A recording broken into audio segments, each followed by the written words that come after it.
live? Okay. Alive. We are live. Hello. Legion go. Hello to Zodiac Curse 12. Hello to Psycho Daddy. All is well. Half and half really, Psycho Daddy. Some good things, some bad things. Corny Puddle, hello, welcome back. Welcome back. ZG, Joseph99, Club Rock, and then hello to Overgaming and BB24. Hello. Hello. Let me turn down this a little bit. And then we'll talk about this this thing.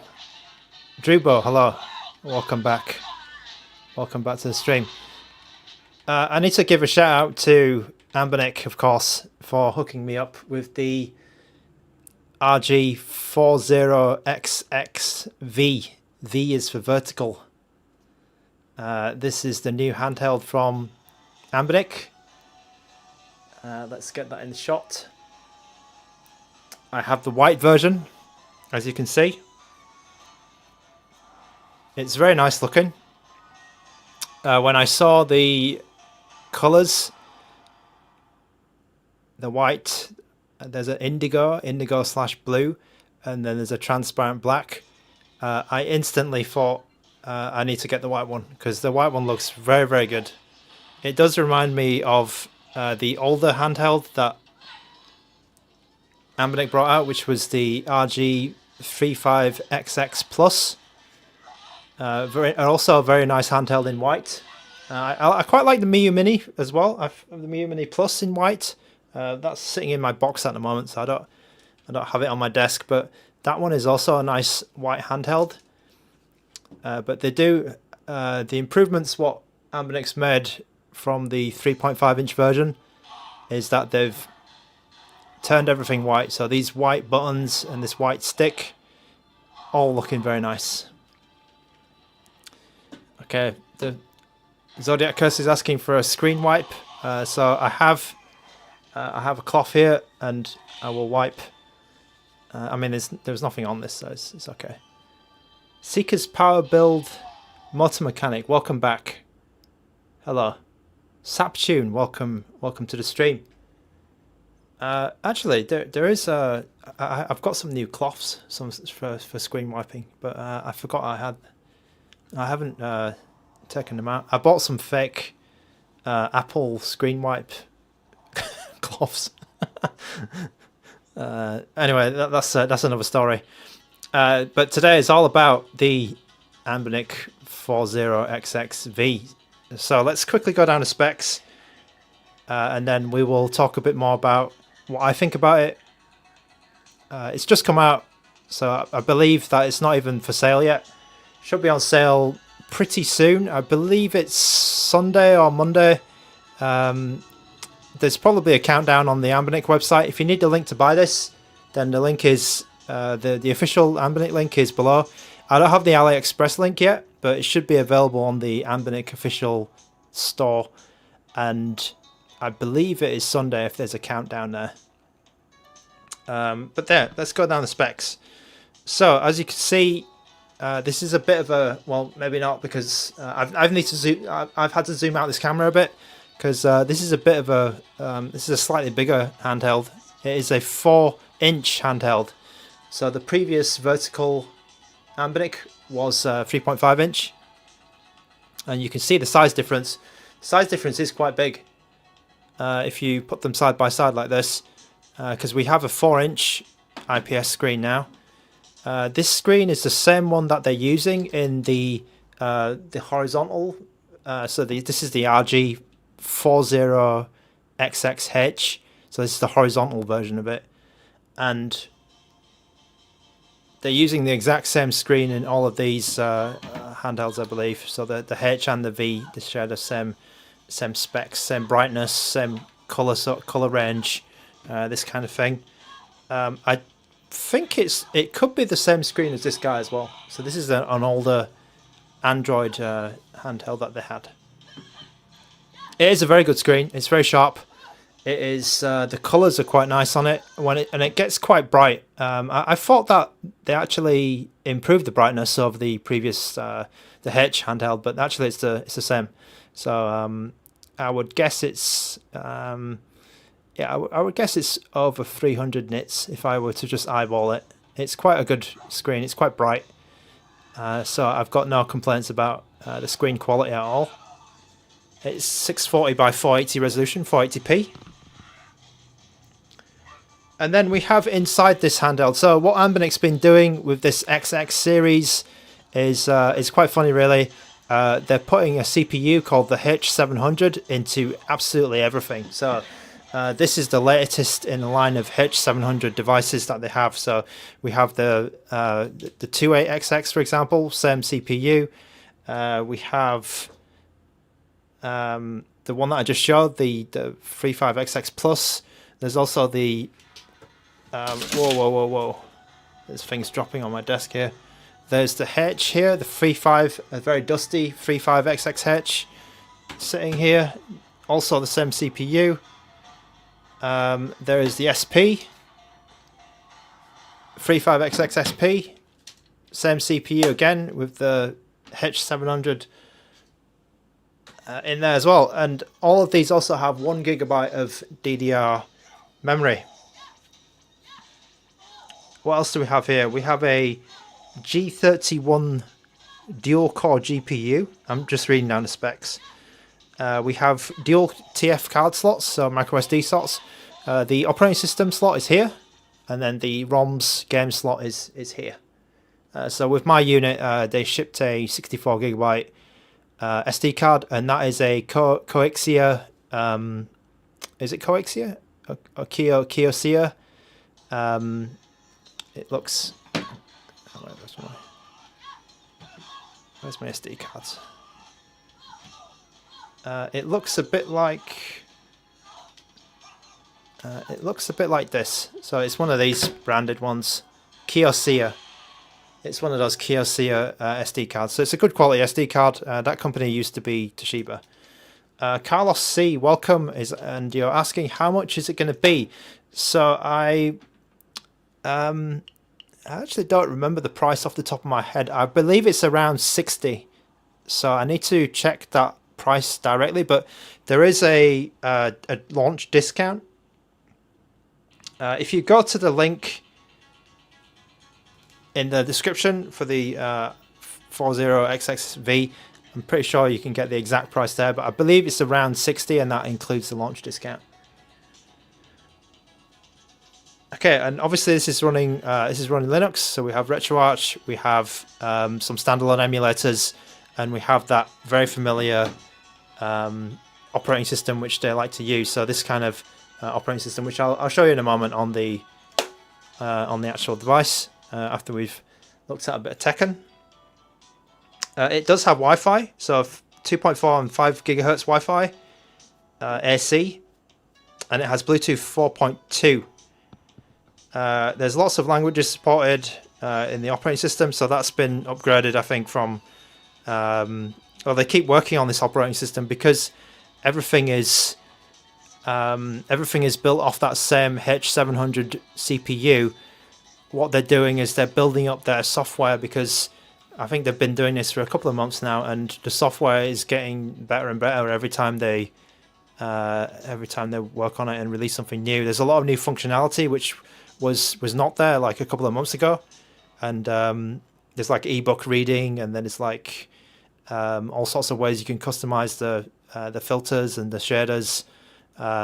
There's quite a lot of and new systems get added as well. There's quite a lot of stuff that has been added onto this operating system, and then because it's quite mature platform, the custom firmware options are quite varied as well. You've got a lot of custom firmware options.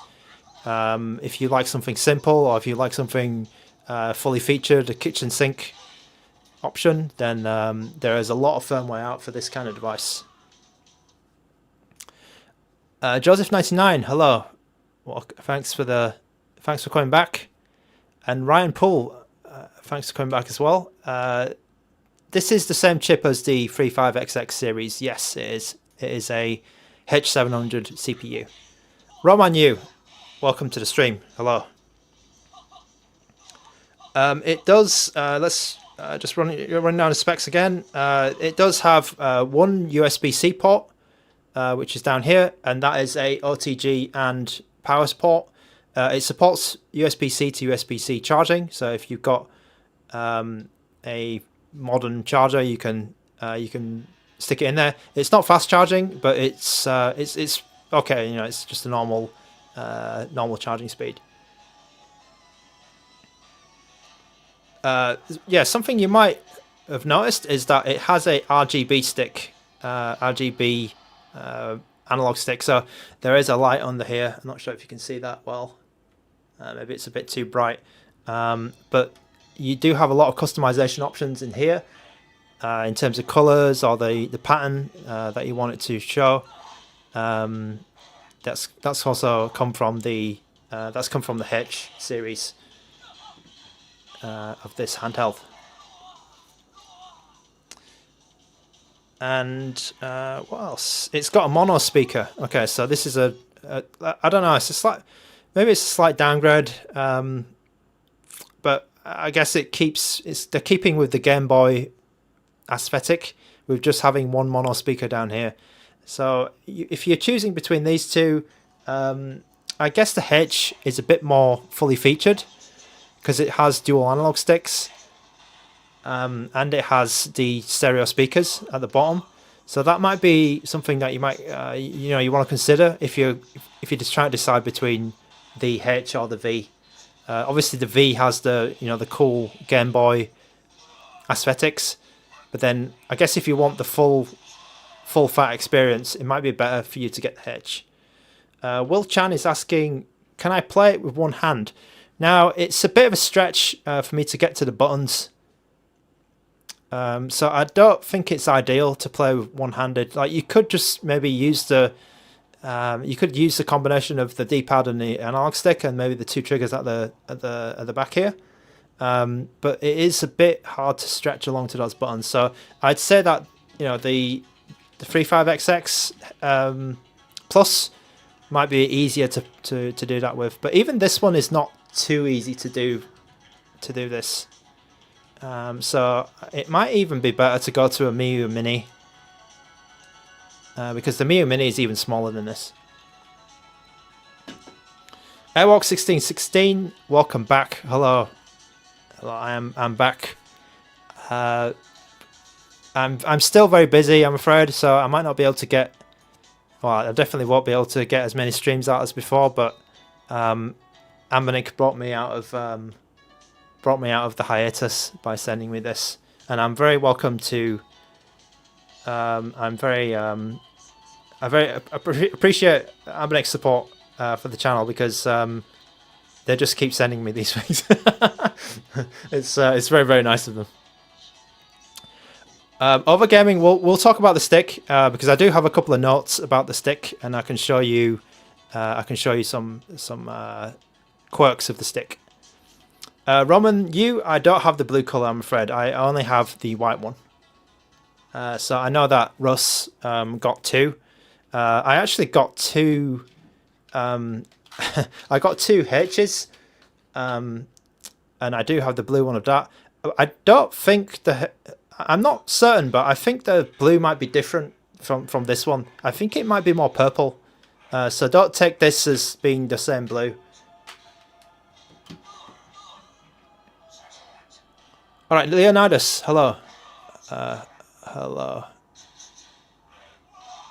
Okay, I've got plenty of time today, so I'm gonna go pretty slowly, and I'm gonna take some water, a water break. That's the specs, and then we'll go over the controls a bit more in detail, just for overgaming and for anyone else who's curious about the triggers and things like this.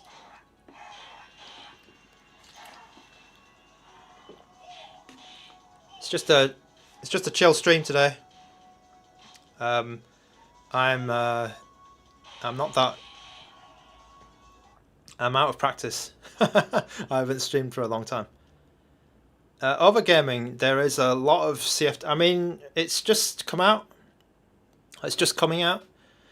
But you will have, I think, pretty soon you will have MuOS, New Beans or whatever it's called, More Beans. We'll have Cannoli, and I'm pretty sure Sean with me, MinUI will be working on this as well, because he's really good at getting things out. He works very hard. And then of course down the horizon we do have a build of Android coming. I think Gamma, who's on holiday at the moment, so shout out to Gamma. Gamma is working on a light version of Android for these handhelds. Hello to Joseph Neal. And Wilchan, you're welcome. Any other questions, you can give me a shout. Okay, so I did something very stupid actually, and I forgot to charge this. So we won't be able to do very much battery testing today. But I've heard that the battery is a bit smaller than usual. It's 3,200 milliamps. And that's a bit of a shame actually, because I think the H might be slightly bigger. But I think they're using the similar battery to what they've been doing in their recent handhelds. So the battery life, I believe, is stated at 6 hours, and I was playing it a lot today, so that's why I didn't realise that I ran down the battery before the stream. Yeah, it's charging. Okay, so let's go around the. Okay, Airwalk 1616 is asking me to pick up some this tablet, right? Maybe Airwalk 1616. I do have a couple of things on order. Ioneo Pocket Micro is coming. I'm hoping to get a Retroid Pocket Mini. I've put the question in. So I mean, if they don't send me one, if Retroid don't send me one, then I'll probably get one anyway, because Retroid is something that I need to cover, and it does have an interesting screen, so I'm interested in that. I am not getting the Ioneo DMG because this one is quite expensive. I don't. Yeah, I mean, if I had unlimited money, I probably would get one, but I got burnt a little bit by Ioneo, I think. I'm still using my Pocket S, but I feel like Ioneo is a bit hard to. It's a bit hard for me to dump some money into that. Okay, okay. There's a quick question in the chat from Aragon Frost. So I have a cube here, and you probably noticed that this is not my usual cube because a couple of weeks ago.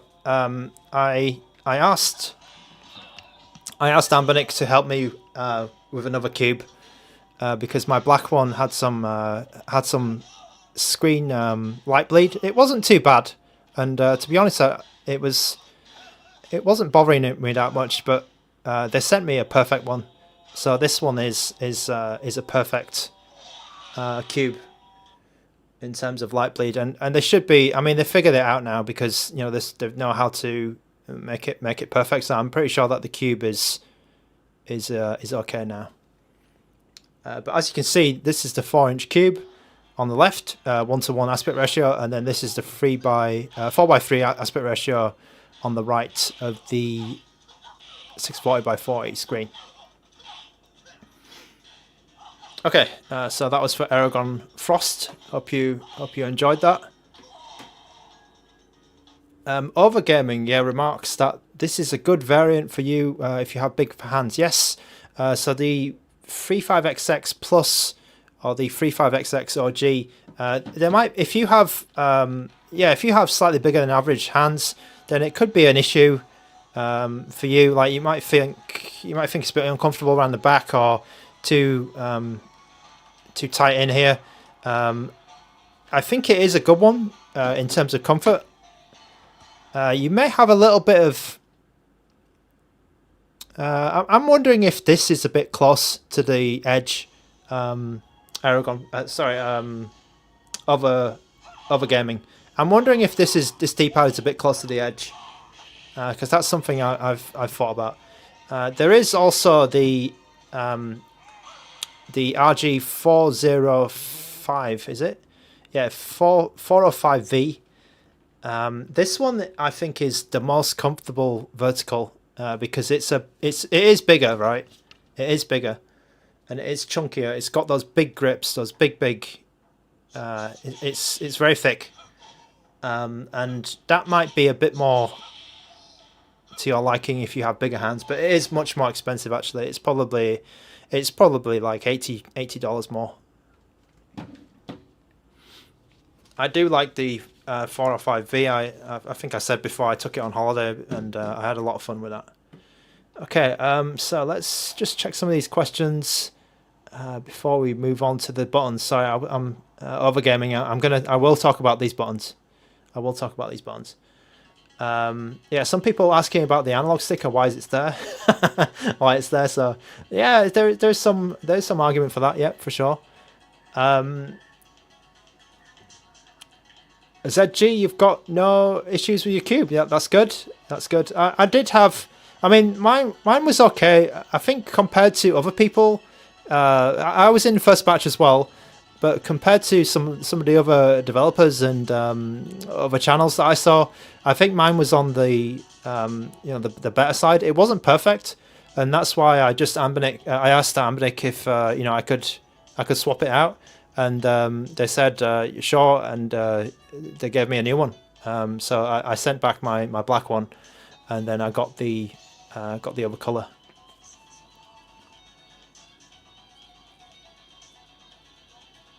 Airwalk 1616. I believe there's a 2000 and there's one called the RG35XX 2024, and this one is H700. But there is an OG RG35XX from a couple of years ago, and that one is a bit of an outlier. That one is not H700. Steve G, welcome to the stream. Bank, hello. RG40XX, ruined by the stick. I think the stick does have some use. It does have some use. It's not completely useless. Regular game dev, hello, welcome. Ugly compared to the RG40XX. I think it's it's quite chunky. I just realized what you guys were talking about. It's chunky, this one. I do like this. It doesn't look. It's not a looker, but it's certainly good to use. Yeah, anything. There's only one XX without the H700, and that is the very, very first one that came out. And I don't think they sell that one anymore.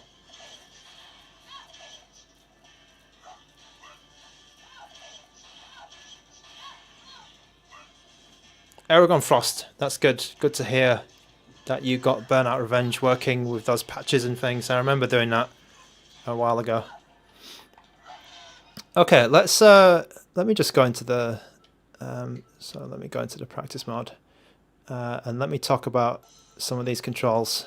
So I'll turn the volume up as well, just a little bit. Get to the gaming, yeah. First things first, right? The D-pad is absolutely excellent. So I think that there's some other channels which have talked about this, and the D-pad is very nice. Like you can do the Dragon Punch, which is that one. You can do oops, can you do Hadouken? Yeah, the Hadouken, which is this. Yeah, you can do your Hadouken there. It's probably better if I play Street Fighter to show you that. But this D-pad is good. I've had no issues with sort of platforming or the diagonals. I feel like is just right. So there was another handheld which I tested recently, which is the Magic X, and I felt like that one, the diagonals were just too hard to do on that, and it was kind of frustrating. The last time I picked that one up, and actually the Magic X for me, the Mini XU, I'm probably saying that model number wrong, but that one was a bit of a shame because of the D-pad, and it kind of stop me from playing it. So, but this one, let's come back to this. The D-pad is really good. It's the right amount of tension in terms of like being firm, not too like it's not too soft. And then it's because some of the POW Kiddies, right? I have a POW Kiddie here. They're a bit soft. So here's a V10. The D-pad's a bit like I don't know. It just feels soft, right? It feels a bit too soft. Whereas there's some sometimes you get some ANBERNICs, some of the earlier ANBERNICs. The D-pad was a bit hard and a bit harsh on your thumb. And then you've got other ones, which are just completely, which are TrimUI Smart. It's a bit clicky, right? So you've got devices which can be a bit too hard on your thumb, and then you've got devices which are too squishy and too soft. This one is really good. Like, they've got the right amount of pressure and right balance. I like the fact that the surface has like arrows on it. Because you can feel where your thumb is, like you know where exactly your thumb is going. There's a bit of feedback there, just running your finger over it, running your thumb over it, and then when you press it down, like it's all the directions feel good. There's no like it's one of the best D-pads that I've used on a handheld. It's it could be like a first party D-pad, really. It really could be. It does look like the old, because I think they've put they've not changed this design for a while in terms of the arrows. I think the Plus had a slightly different one because it was a bit more sunken down.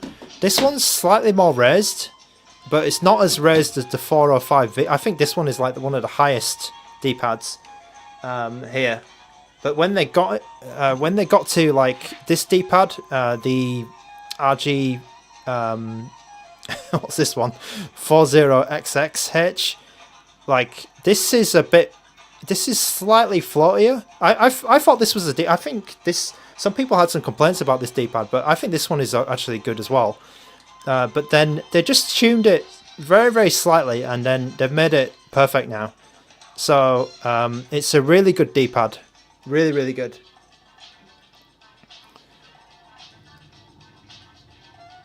Okay, Will Chan, so commenting on the pocketability of the handheld. So I kind of agree with you, because there's some people saying that this one is pocketable, the 40XX V, but for me it's a bit too big. Like it's kind of, I think they even showcased it like in ANBERNIC's unboxing video.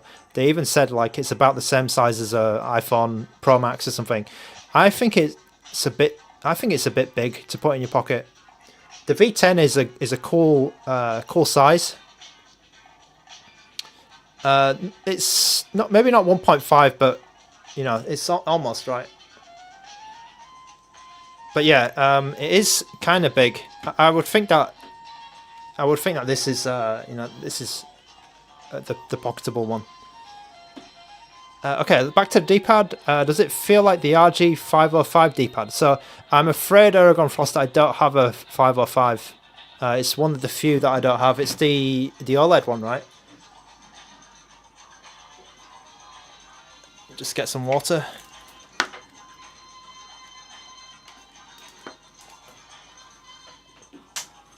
I don't know what they did with the 505. Maybe they, I don't know what they did with it. It doesn't feel like the 405. I think it's better than the 405 one. Just slightly better. I mean, the 405 one is still good. TrimUI PSP. I think the TrimUI. I think they might be kind of on par with each other.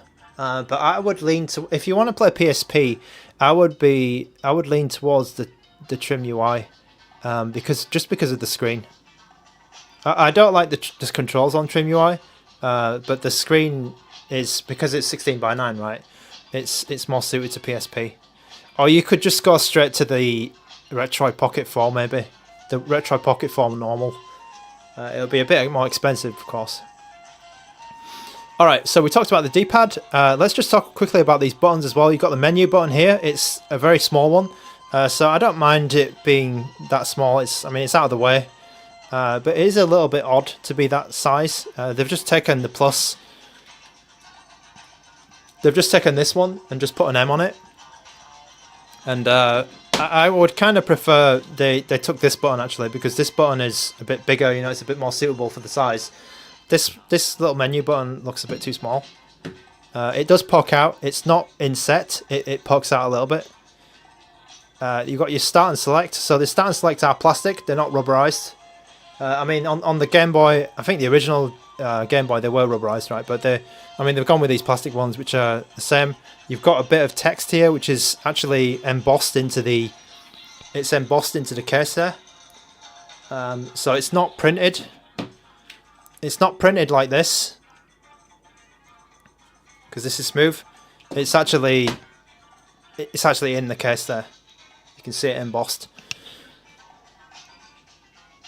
And then we have the ABXY buttons. So the ABXY buttons are pretty much the same size as. I mean, they're the same as these really. They do come up a little bit more. So on the H, they didn't come up that much. Maybe a couple of millimeters. I feel like this one. Maybe it's because they're just white, but I feel like it just comes up maybe a millimeter more than the previous. And then finally we have the analog stick. So the analog stick feeling is it's okay. I mean, ANBERNIC do use the same analog stick for all of their devices, I believe, except for the higher end ones, like the 556 and the Cube. They've got a different stick supplier. But for all of these X series, they are using this Switch style stick. So you'll see this on the H's, and it's a bit. I mean, it's okay. It's okay. This time around, they've added the RGB. Let me show you a bit more about the analog stick actually, because there's some important stuff about this. And I'll show you that in the PSP emulator, because I'm sure there's going to be some questions about the snapping and how it moves. I think it's better if I show it on screen. So let me just put on a PSP game. Let's just put any random one. Let's put Pinball Fantasies actually. Okay, and Chicky McNugget, welcome back. Hello, welcome back to the stream. Can it play DS games? Yes, it can. It can. It has drastic. Regular game dev, yeah, I was talking about the RP4 normal. If you can get this for closer to 100, then it will be quite nice to have the ultimate PSP device. Will Chan is asking me 40XXH or 40XXV, which one do I prefer? So it's if you were only just going to buy one and you didn't have a handheld yet, I would recommend you buy the H, because the H has it has more functionality, and it has the stereo speakers. Because the stereo speakers are a little bit of a for me anyway, it's slightly a big deal. So I would personally prefer the H if you're just going to buy one. But if you have mad Game Boy nostalgia, if you're from that era, you know, where you were playing a lot of Game Boy games, this is, you know, if you're primarily going to play like Pokemon or something like this, then it might be better to get this one, because this is pretty much. I can't think of another Game Boy style handheld which packs this much value at this price point, because it's 60. Let's say $65 or 70. Let's say $70, right? You've got Wi-Fi. You've got an analog stick. You've got the good custom firmware. You've got a really good screen, and it's 4 inches. It's slightly bigger than the competition. There's not a lot that does that at this price point. You know, there's a lot of there are so many like verticals out now, and they're all using 3.5-inch screens. I don't think there's that many 4-inch verticals. So this is a pretty good at this price point. That is a pretty good option. Analog Pocket. I think Analog Pocket is not really worth talking about because it's just so expensive. I almost had, well, I did buy one, but that's another story. Analog Pocket is 1-to-1, yes. It is, I believe. Oh, is it? It's very close to 1-to-1, right? I can't, if not 1-to-1. FS, hello. Spengler, hello.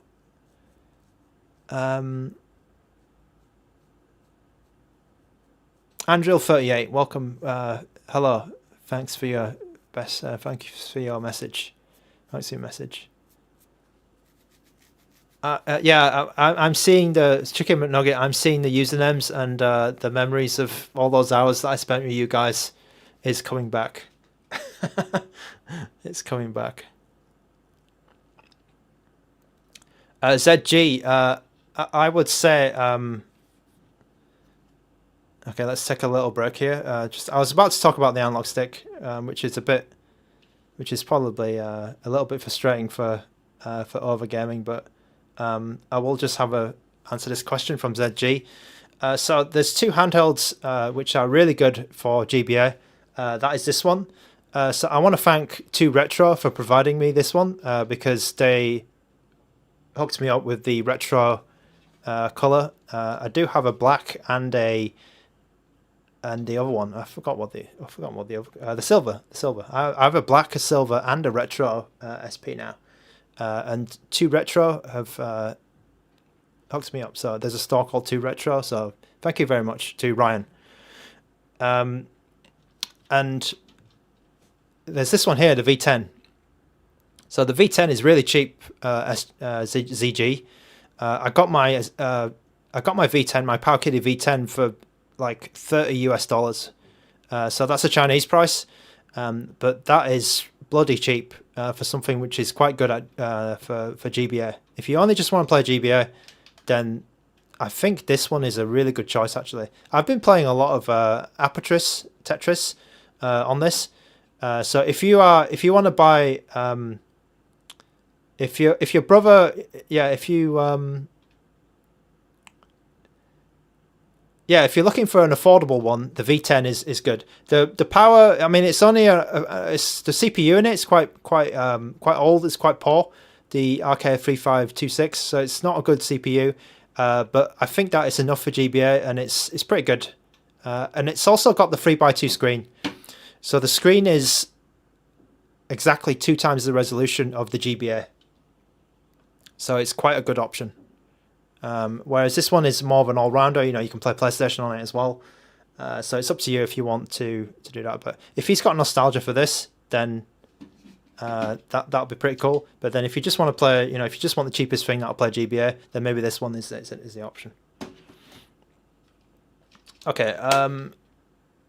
Mbuna, hello, welcome back. It has been a while. I'm going to be. Well, I didn't really have a schedule before, but I'm going to be on and off for the next few months. Hopefully I'll be able to get into doing the streams a bit more, probably at the end of this year, maybe next year. But yeah, I mean, enough about me. Let's talk about more stuff. Theo. Yeah, I remember you, Theo. I was wondering because I remember your avatar, but I couldn't put the name to the avatar.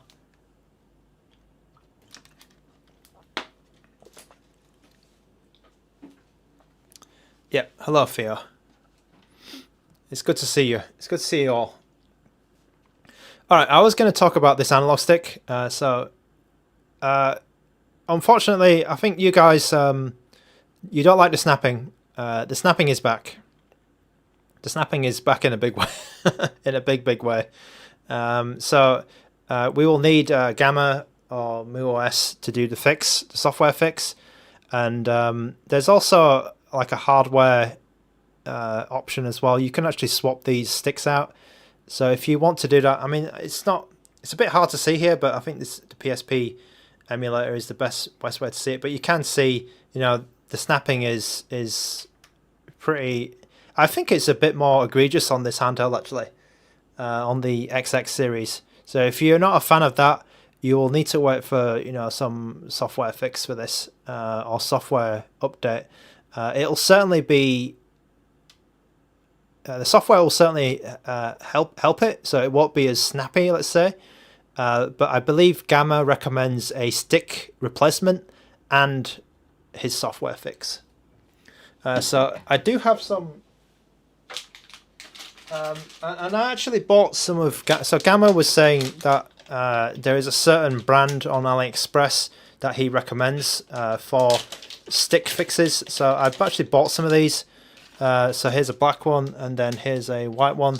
So I might be doing this. At some point, where you can get like perfect sticks or very good sticks, very good stick movement. So I've got a couple of replacement sticks here from. I forgot what the brand is called, but they are Gamma approved sticks. They look a little bit different, so you'll notice that this one's a bit more. It's a bit more aggressive with the bumps, and then this one's a bit more flatter. It's a bit, yeah, the bumps they're a bit smoother. So these are completely different to the sticks that you had, or the Switch style stick that you have here. All right. Okay, so the channel was gone. No, the channel wasn't gone. It's just kind of a hiatus. I'm still kind of on hiatus. I've got a lot of stuff. Going on. Yeah, good things happening and some bad things happening, but it's just life. It's just life. Okay, so the analog stick. Yeah, that's about it. That's all I can say about this. The analog stick, the snapping's there. Yeah, if you don't like the snapping, then I'm afraid that this is no different from any other ANBERNIC handheld. If you do want to change the RGB, it is here. So the in the settings menu, LED settings, there are a lot of settings here. So you've got chasing, you've got always on, you've got rainbow. You know, all sorts of stuff. So there's a lot of settings. It pretty much matches what is on the Cube or the previous ANBERNIC handhelds that also have RGB. So they're all good. They're all working. You can change the colors. Everything is quite customizable. So this is always on purple. The chasing one, which lights up when you move it around. We will keep it on. We'll keep it on this just for laughs. This. Okay, this one's a bit more. This one's a bit aggressive, but let's use this one.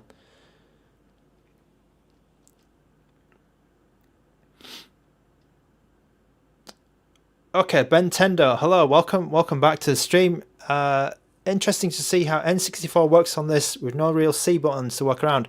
Okay, Ben Tendo, I believe that they have that power button switch where you press the power button and this becomes the C buttons. I'll have to see if that works, but I'm sure they implemented this on stock firmware. I could be imagining this, but I remember they did something like this for the PSP anyway. So that could be something. Could be something that they did. Or it was an was it just? I need to check that. Okay, Chicken McNugget asking an important question here. So, do the buttons squeak or rub against the sides? Not at all. Not at all. These are some of the smoothest buttons that I've used. Some of the really smooth buttons. Super smooth. Okay, so I've talked for about 40 minutes here. I've talked rubbish for 40, for 40 minutes. Okay, so there's a few more little things about the hardware, and then I'll just start playing some games. So in the box, I have the box here. You do not get a screen protector. So this is the box. You get the cable here. You get some instructions. There is no screen protector in this box. So if yours is missing or whatever, like, do not be alarmed. There is no screen protector in the box, and I have not got a screen protector for these as well, the H's.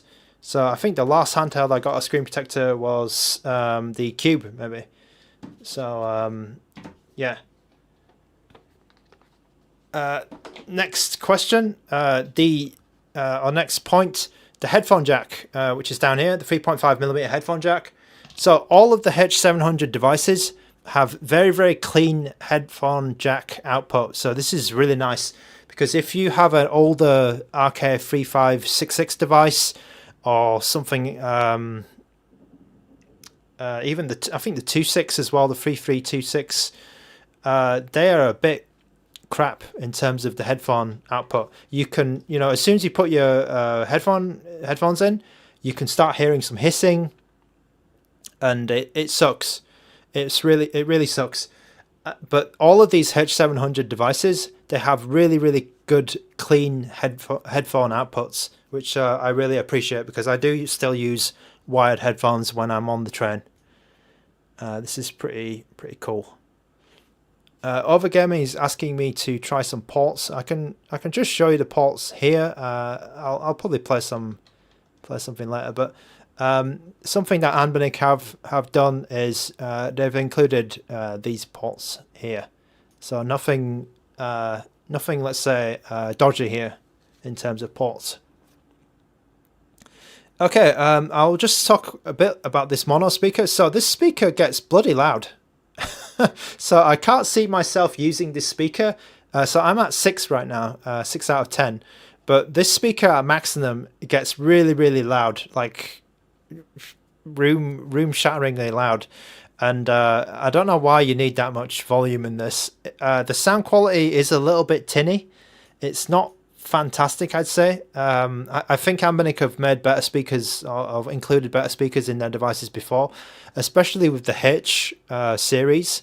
I think the stereo speakers are good. So if you use your speakers a lot, then it might be worth.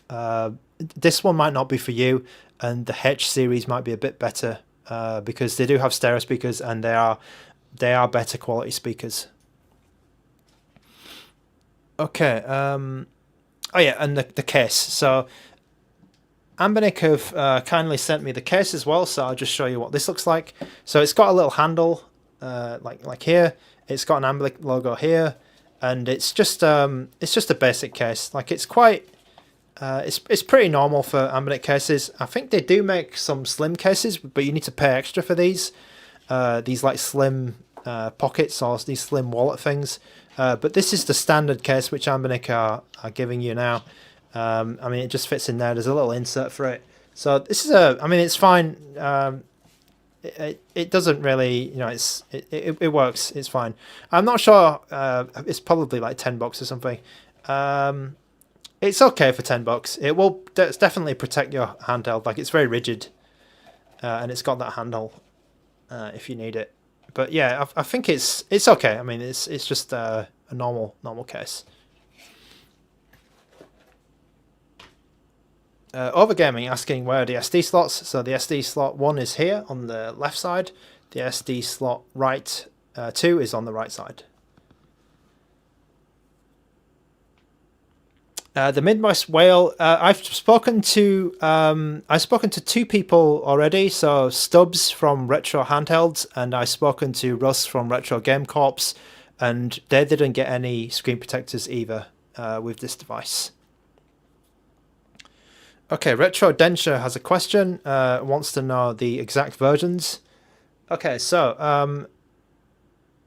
I am using firmware version 1.0.1, which is the first RG40XX V firmware, and then I will go start RetroArch here, and then we'll see the version for Retro Denture.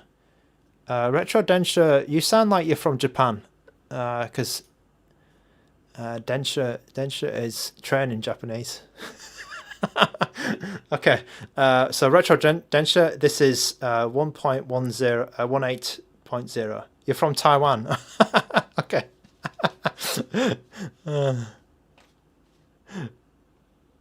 Brilliant. So yeah, we're on 1.18.0. So not the latest, I believe. I think it's 19 is the latest. And let me just show you the actual build version here. So you can see all this information here. I am charging with my battery bank because I forgot to charge the device earlier. So if you need all that info, well, there's so much info here. You can pause it and then look at that in your own time.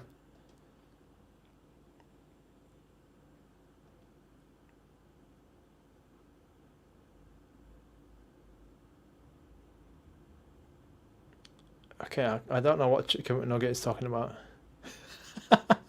This is one that really needs one. They should have said one for the SP. Oh, screen protector. Oh, I mean, it's okay. All right. Okay, so we got all of the controls here. You've got menu button. You got the analog stick with RGB. You got your mono speaker. You got your single USB-C port here. You've only got one port. Headphone jack. TF1 operating system. microSD. TF2 ROMs, games, microSD. Volume up, volume down. Here. You've got power here. You've got reset here. And then at the top, you have your mini HDMI. Let's just get that in. Oh, can you see that? That's probably not focusing well. Anyway, you've got your mini HDMI, and then you've got a charging light and then a power light. And then let's talk a bit about these triggers. So the back of this device is a little bit inspired, let's say, by the RG4005V because they've curved the. I mean, it looks pretty similar. They've just shrunken that down. But something that I really like, what they've done with this device, is they have bloody fixed the issue with the triggers being too easy to press. Because with the 405V, I always had the problem whenever I picked it up, or just accidentally, I would always press the R1 and L1 buttons by accident on this device, on the device on the left. And that really, really annoyed me. But I think this is what they've done to fix it. They've actually put a new lip here. So if you just notice, it doesn't go to the edge anymore. And I think that this is a really good change. They have learnt from their past mistakes. They have definitely learnt. So they're the same shape. They're the same kind of similar kind of angle. How you get this angled up on the R2 and the L2. But they have this gap on the edge now, which stops you from accidentally pressing it. And I think that's a great change. That's a brilliant change. The 35XX Plus, they kind of, this is the back comparison. They have angled it a little bit, and it's actually got the same three sort of indentations on the bottom. I actually see the front of my Plus looks very white compared to this, and I think they have improved their white process, because the white looks, I'm not sure if it picks up on the camera, but the white of the new handheld looks a bit brighter. It looks a bit more pure, like a pure white. The Plus here on my left, maybe it's slightly yellowed in terms of the time, because I've had this for a while. I haven't kept it in the sun or anything, but I feel like the brand new 40XX V is a bit whiter. Yeah, it could be because it's new. Could be because it's new. Right. So we've gone over the hardware. We've gone over my notes. I've shown you the case. I've shown you all sorts of stuff here. I've shown you the analog stick. So what games can we play? So let's go on into this. So as you, if you don't know the H700 operating system or the ANBERNIC operating system, this is it here. So all of this series of handhelds share this operating system, so it should be familiar if you've used one of these before. But you have a ton of options in the main menu. So you have game rooms, which is ANBERNIC's simple game launcher, or simple way of starting games and just playing games, not really caring about the settings. You've got RA game, which stands for RetroArch game, which is the expert mode. If you know a bit more about emulation and you want to get into the weeds of the settings and things, you can use this way of launching your games. You have the App Center, which is it's not super not super useful, to be honest, but you do have a file manager there if you want to copy ROMs or whatever, copy some files. You've got an ebook reader, you've got a video player, you've got a music player, and then you have this apps folder which lets you I'll just go to my TF1. It just sets all of these there's all these like RetroArch settings that you can sort out. So if you don't like the bezels, for example, or you don't like the shaders that are being used, like the shader effect, the LCD effects on your game, if you want to make the font size bigger, these kind of things are in the apps folder here. So there's a lot of stuff which ANBERNIC's adding to make those make that functionality, that customization functionality, easier for you to access. Expert, I'm not sure what it is actually. I believe there's some extra apps that you can launch through the Expert, but I don't know what those apps are yet. You have your favorites function, so you can make any game a favorite. You have history of what you've been playing, so these are the games that I've been playing, messing around on this handheld.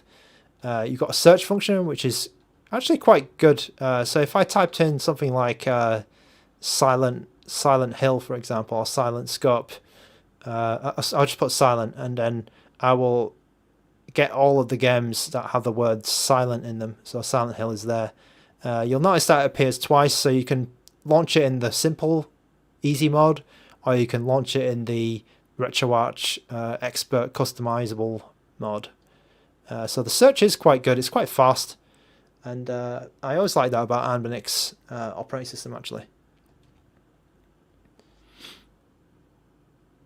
Alright, so you've got your settings. So there's a couple of random things in here. The first thing you always want to do with these handhelds is come down, so you need to go into settings, come down to the second page here, and then there's something called button sound. You want to turn that off because you have this like water drip and this sound here. Always turn that off when you first get your handheld because it is very, very annoying. And this is how you shut down and restart the handheld. ZG, thank you for watching, and I'll see you another time. Thank you for coming back. I know it is Saturday, isn't it? Yeah. It's Saturday evening here, and I'm just having a chill stream, just showing off this handheld. It's a brand new one, of course, the RG40XX V. And yeah, that is the main menu. So what systems can we play? So I'm going to use RA game for all of this stream because I'm supposed to be an expert. So I will show you the games that are available on the systems that are available. So you'll notice that I have two SD cards because 01, the SD card 1 is ANBERNIC's stuff. So when you get this device, you'll get everything that's on 01, and then the SD card 2 is all of my games. So I've put these on myself.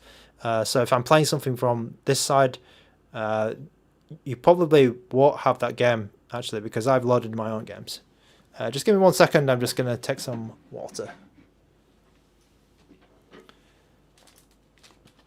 Chicken McNugget, it's... You just woke up. Oh.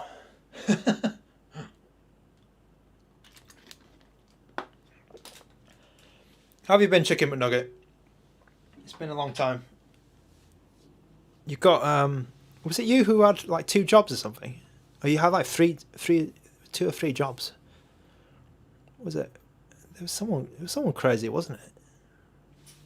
Someone crazy had lots. Yeah, I think it was you.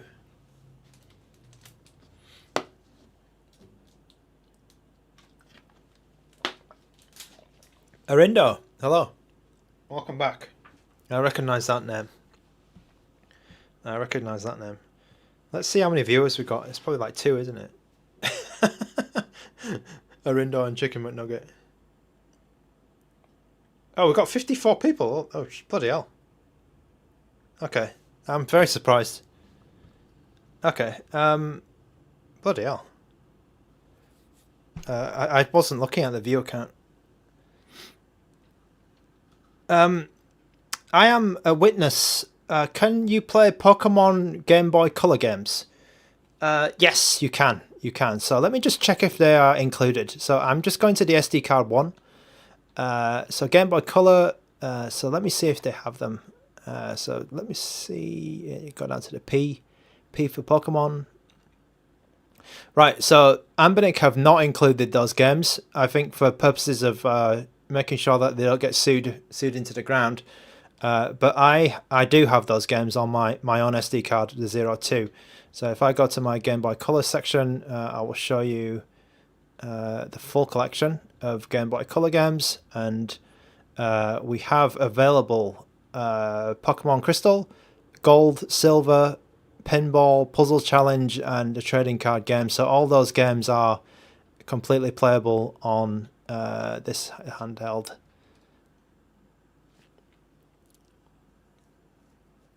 Real jobs. Yes, I mean, do I have a real job? I have a real job. I have a. I mean, this is kind of my side hustle, YouTube. But to be honest, I'm not. You know, I'm not making tons of money out of this. I don't really. To be honest, I'm not really like. It's not really a money thing for me. I mean, it kind of. It was kind of a reason why I put more effort into it, but then I realized, like, it's going to take me years to to make any money out of this YouTube. But it's not really a big thing for me, the money thing. Side hustles. I do kind of have a side hustle. I do have a side hustle. It's not. Yeah, it's a bit complicated with my side hustle. Okay, this is Pokemon Crystal for I Am a Witness. But I won't be playing this because I'm not a big fan of the Pokemon games. Okay, Juan, I don't know how to say your name, sorry, but I'll say Juan. I'll dabba. Sorry, I really messed up your name, but I am getting the Ioneer Pocket Micro.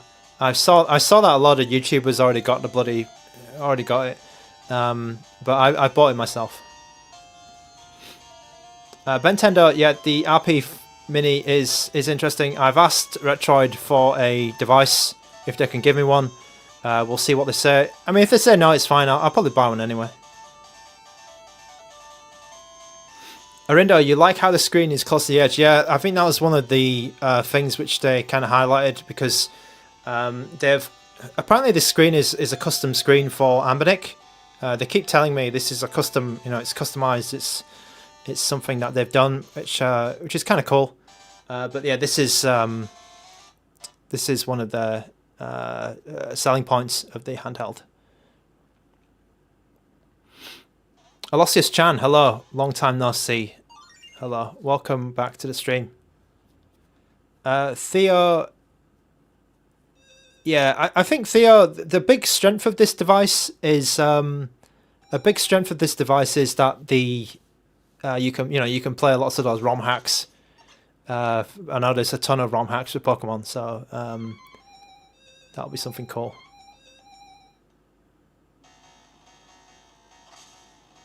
Okay, Dran A, the XU Mini Magic XU Mini M.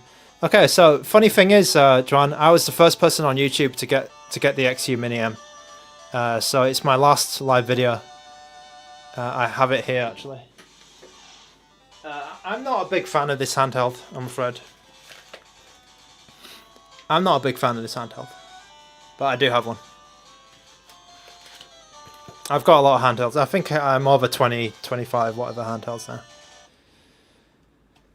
Alright, let me play... I think it was the last stream I did before I had to do some other stuff. I've got one DS game, I believe, which is a bit of a shame. I don't have the full collection of the full power of my NDS collection. So I can put on one. Yeah, one here. Gerard Brad, welcome back. Yes, I know about this. I know what this is. The video, yeah, the screen does shimmer. It has a. It's like it's a weird thing where it's out of, if it's in focus or out of focus. It doesn't look like this in real life. It's because my camera is too sharp. It's really odd. Let me try and do something to. Yeah, I don't think that's helping. Is that helping? Oh yeah, maybe it did help. It's my camera. It's yeah, it's my camera. I'm afraid I can't do much about that. It's my. The thing is, right, Jar Brad. It's the camera is too good because it's so sharp. So I need to fix this. I need to like either have it slightly out of focus, or do something weird. I don't know if that's fixed it. Okay. Okay, Overgaming asking about the stylus. So this is one of the uses of the analog stick actually. So you just move the analog stick and then the stylus appears, which is kind of good. So I'm gonna just so I can press the L2 button here to switch between single and dual screen. And then I can press the R2 button here to switch between the screens. So I can move my stylus here and then I'll press options. Oops. Actually, what's going on here? Okay, so that's going to poke. The B button is going to poke the... Is it? Oh, okay. So the L3... The L3 activates the press. Presses the screen. Yeah, there you go. So that's... I mean, it's okay for like RPGs. But maybe not for action games. So Theo, it does not. So I think that if I go to high resolution on drastic, it will slow down quite significantly. So let me show you in the game. Actually, I can show you here. So I'm at the normal resolution here, and then I will change to high resolution. I did this test earlier. So let me just read that here. Yeah. So I've just switched to high resolution, and when I get in game, it will start slowing down.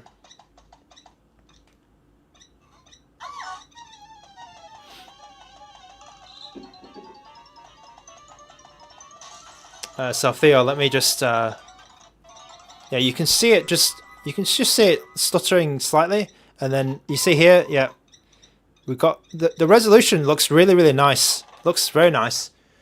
But the game is running at about 60% now, so you can see here. So unfortunately on DS you'll have to play with high resolution off. But I think on this kind of this kind of system you'll have no problem with any of the games on normal.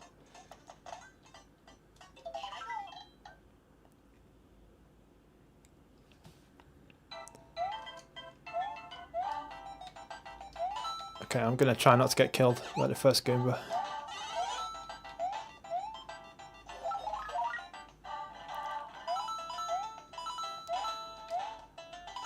Okay, Gerard Brad, welcome back, by the way. Who else is in there? Okay.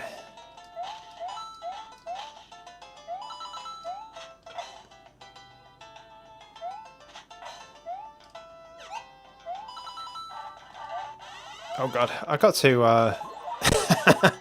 It's been a while since I played on stream, and it's kind of weird. I hope everything's all right. I have to train myself to get these angles right again, because I used to play at a funny angle when I was on stream. All right, let's get that.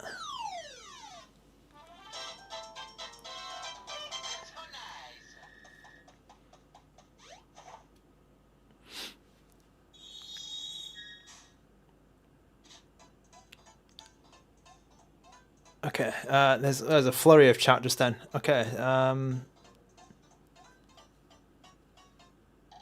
is the joystick like the ones on the? There's a weird clicky feel when you roll it. Okay, so I don't feel any, like, it feels very smooth to me, Arinda. Like, there are some analog sticks which have a sort of crunchy feeling when you spin them around. I think there is some, I don't remember which analog stick that was. I think it might, because I never had a 405M. Does the 405V have it? No, the 405V is okay as well. But there are some analog sticks, when you rotate them, they don't feel smooth. I do know what you mean. But yeah, this one is smooth. This one is nicely greased and lubed and whatever. Yeah, it's good. And yeah, overgaming, I think the speaker is kind of good. Like, it gets really loud. And it's very clear. But I mean, it's lacking any bass though. There's no, you know, it's very tinny, but it's okay for what it is, I think.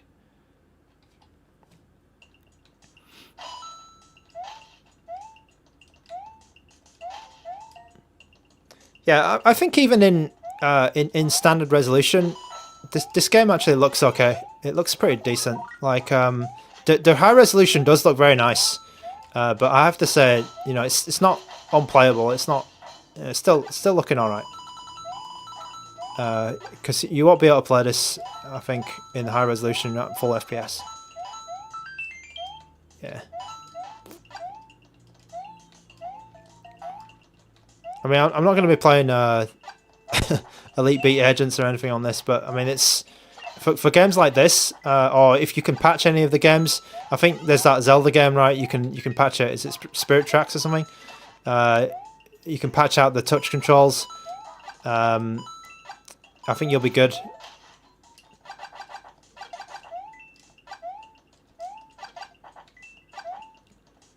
Yeah, overgaming, the screen is good. Like, you can tell it's a step up from, you know, the 3.5 inch ones in terms of brightness and sharpness.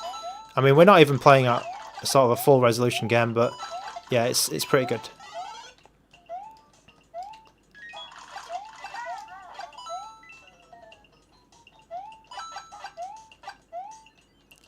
Death Smiles. Oh god.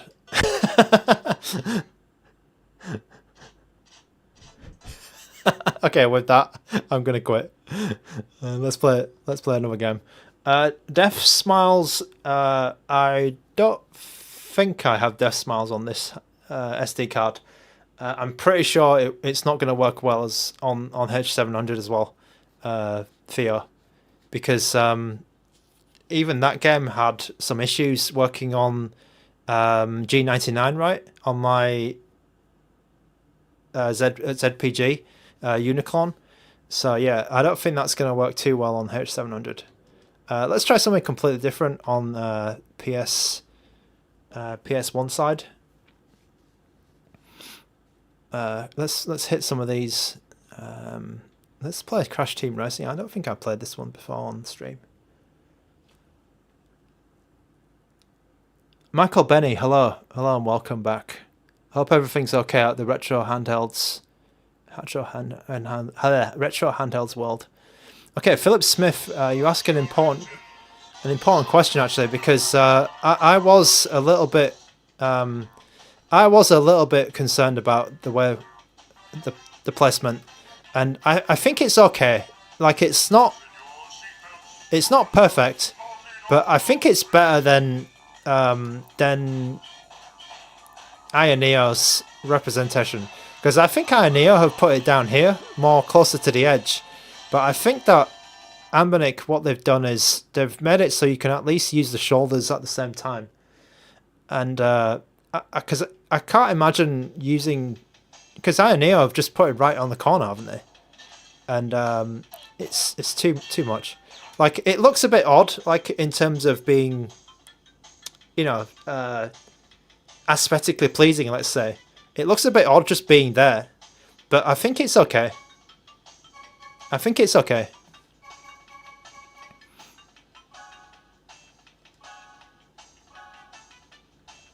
Let me try play this game with the analog stick, and I'll see, because I think they've set it up so all of the games can use the analog stick by default on these PS1 games. LSN MX, yeah, I have got so many H700. I've got so many. I've got multiples of, like, I've got 3 SPs now. Bloody hell. I've got 3 SPs. I've got 2 H's, 2 40XX H's. Oh god. Okay. Sorry, I was just checking the camera. I was checking the chat when I died as well. You did a sub 2 minute run, bloody hell. Oh, wait a minute. How do I go do that? Oh, bloody hell. Oh no, it's gone all wrong. That's definitely not sub 2 minute.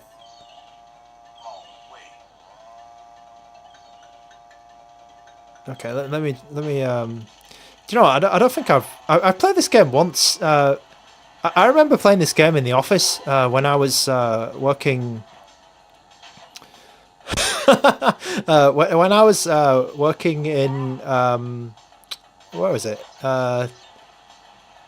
What was I doing? Some kind of agency or something. I was playing this with a project manager. This project manager lady, she told me she told me like the PlayStation 1 game that she played all the time was this, and so we just downloaded it at work, and then we played like 2-player. I think we used 2 keyboards or something, and I think I can't remember who won, but yeah, I remember playing this game at work. But that was also emulated. That was on a Mac. Oh bloody hell! That was not when it came out. I think I was playing that on a Mac, and because I completely missed this game when it came out back on the PS1. Like, it wasn't something I was into. I think the analog stick is okay. like, can I? Yeah, I think I can, because I can still use those triggers as well. Like, maybe if I was holding down, I think it's okay. I think it's okay. It's not bad.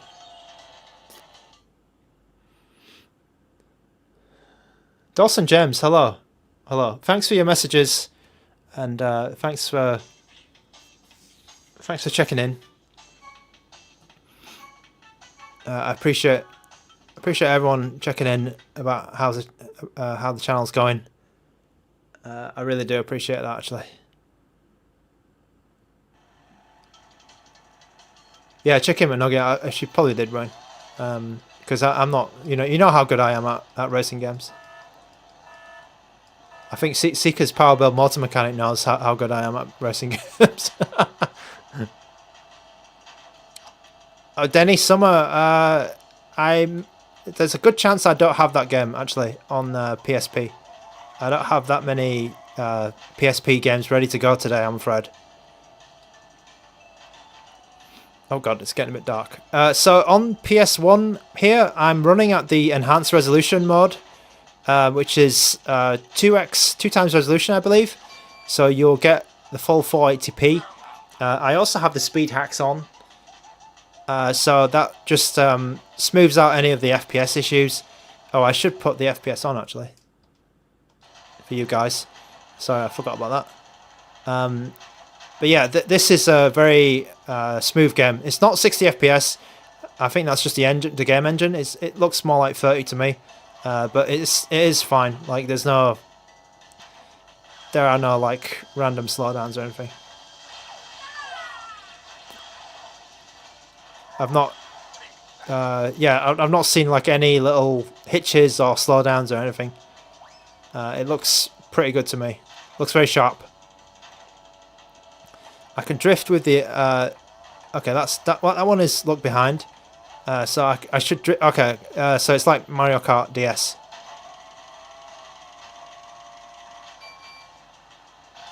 Oh, is it just? Oh, do I just let it go then? Let me just. Whoa. Okay, that's the power button. I guess that's brake. All right.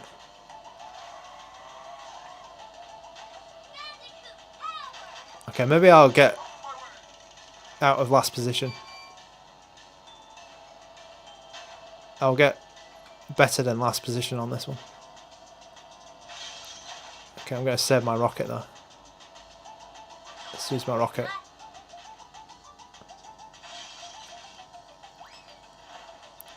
Okay, this is a PlayStation 1 game, so I don't think I need PAL games for this, but Dreamcast games are playable, and I'll play a Dreamcast game actually after this.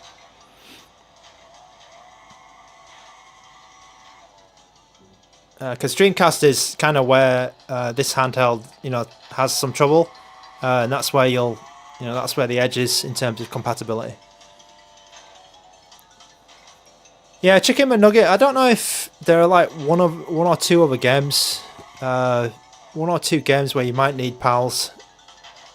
There's like some odd ones, but I think that Need for Speed Hot Pursuit even worked okay, and I believe that was one of the harder to run games.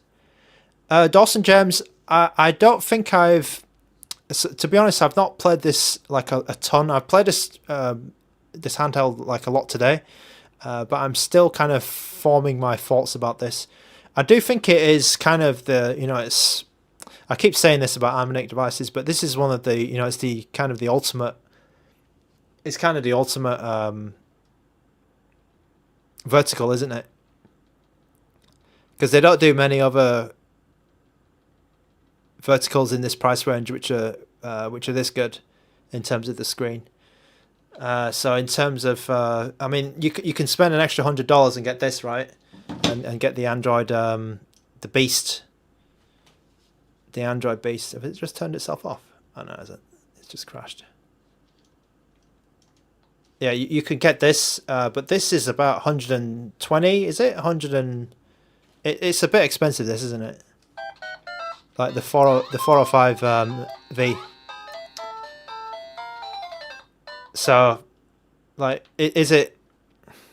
If you want the ultimate handheld, this vertical, it's probably this.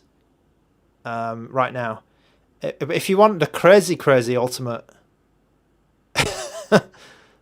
I mean, this guy can play some GameCube games and PS1, PS2. Sorry, he can play some PS2 games.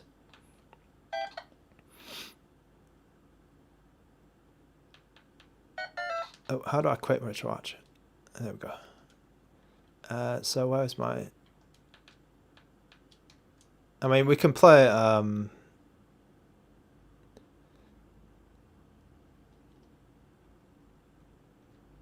we can play... Is that going to work?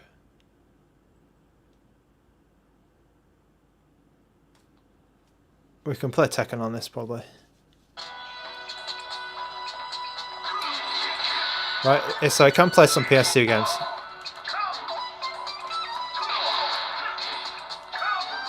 Not at full speed. Not at full speed, and most of them are going to be sort of... they're going to need some tweaks to get going. But it can do that.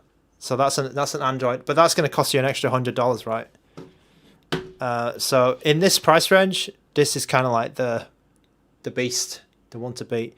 I mean, there is the ultimate vertical handheld coming, the Ioneo, but that is too expensive. That's going to be like 300, 400 US dollars. I think it was like 340 or something, or was it 340 or two? It was pretty close to $300. That one. Okay, so there was a question from who was it? I'm just going to find your name. Ika Charisma. Can it run Dreamcast games? And also hello to Big Orange. Let's put a Dreamcast game on. One that I know is going to work okay. So these are kind of the games that you want to be playing. So Marvel versus Capcom, which is a great Dreamcast game. Oh, people are talking about the Odin 2 Mini. I did not get an Odin 2 Mini. Okay, here's a Dreamcast game. So Dreamcast is kind of the edge in terms of what you're going to be running on this device. Some Dreamcast games will work better than others, like Sonic Adventure 2 is going to be like 40 FPS, Crazy Taxi 40 FPS. But some of the 2D ones, they're going to work perfectly fine, like this one. You're going to have some little slowdowns when it's loading, I believe, but this game is going to be good. I mean, it looks great as well on the screen. Looks really nice.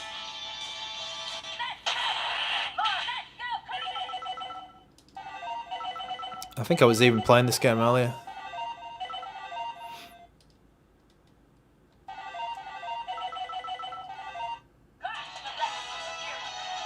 Yeah, Theo, they never sent me one. They never sent me one.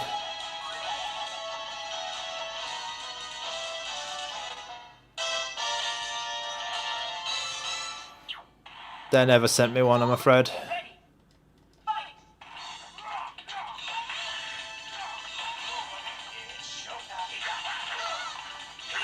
Oh, Gambit was in Deadpool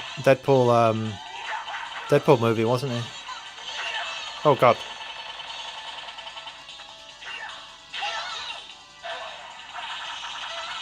Oh, if you have epilepsy, you should not watch this stream, by the way.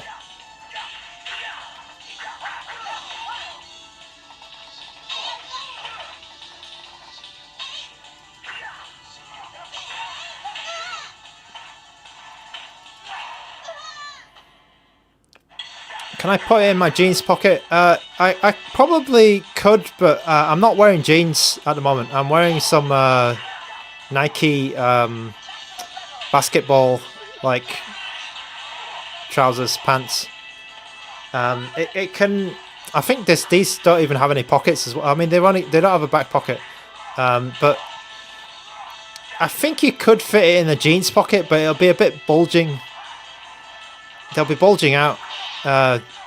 It's probably better if you put two, if you buy two, and then put them both together.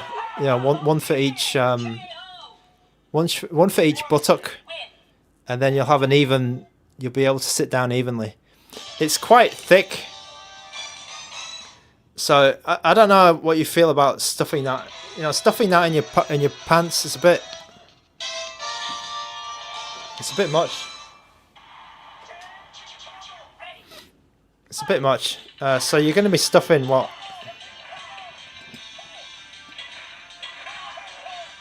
So let's say, so including the stick. Let's include the stick, right?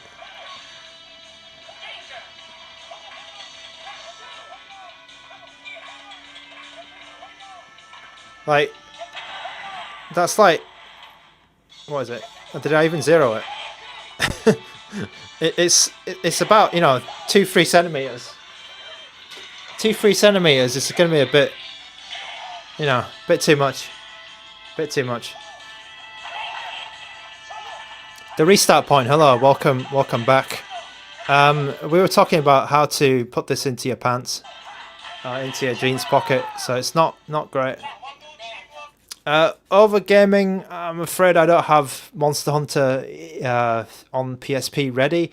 I think I might have played Monster Hunter Freedom Unite before though on H700, and it has worked. But I think there were some graphical issues which is a bit unfortunate because I think the FPS was actually reasonable. You do remind me of a time when I did play that. So what I wanted to play, this was for Seeker's Power Build Multi Mechanic. Is it Multi Mechanic or Seeker's Power Build? Oh, I've forgotten your bloody name. But the guy with the really long name, who likes to see people going into walls. Latino C, yes, I am going to get the Ioneer Pocket Micro. Yeah, it is Seeker's Power Build Multi Mechanic. So Seeker's, yeah, okay. Metropolis Street Racer. Metropolis Street Racer. Ride the Caliuga. Latino C, thank you for subbing. Okay, so this movie is not working too well. You can see the FPS is... We're struggling a bit. We're definitely struggling. But I think when you get in game, it's okay. It's okay.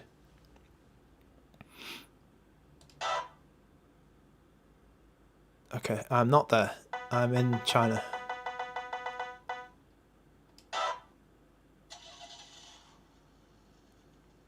Oh, you haven't played this before? Come on. This is good, this one.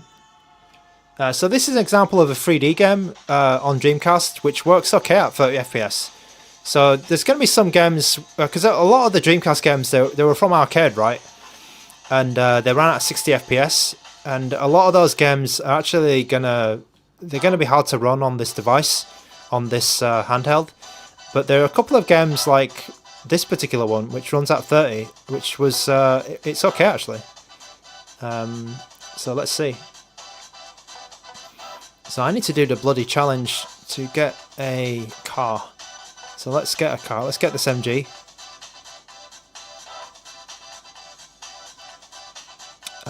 Let's get this car in red, in white, just like the handheld. Okay. Best Dreamcast game is Virtua Tennis. Okay, let me try and play that one as well.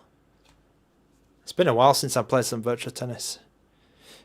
In my spare time, little spare time I had, I've been playing Silent Hill 3. Actually.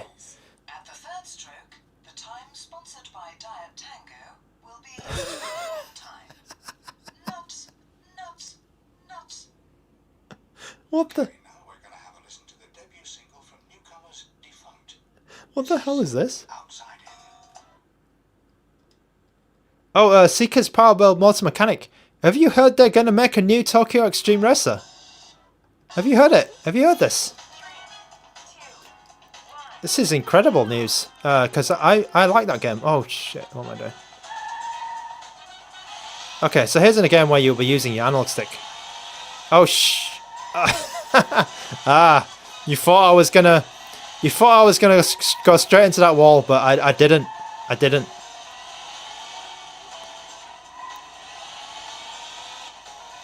I almost did, but I didn't. I avoided the barriers for the first time in my life. Okay, let's try and get a 21-second... Oh, bloody hell. Oh, I took... Oh. Okay. Let me, Okay. Oh. Let's go for this view. Let's try and get this 21-second record. Oh, shit. Okay. This music's good, by the way. It's bit... Oh, I pressed the handbrake.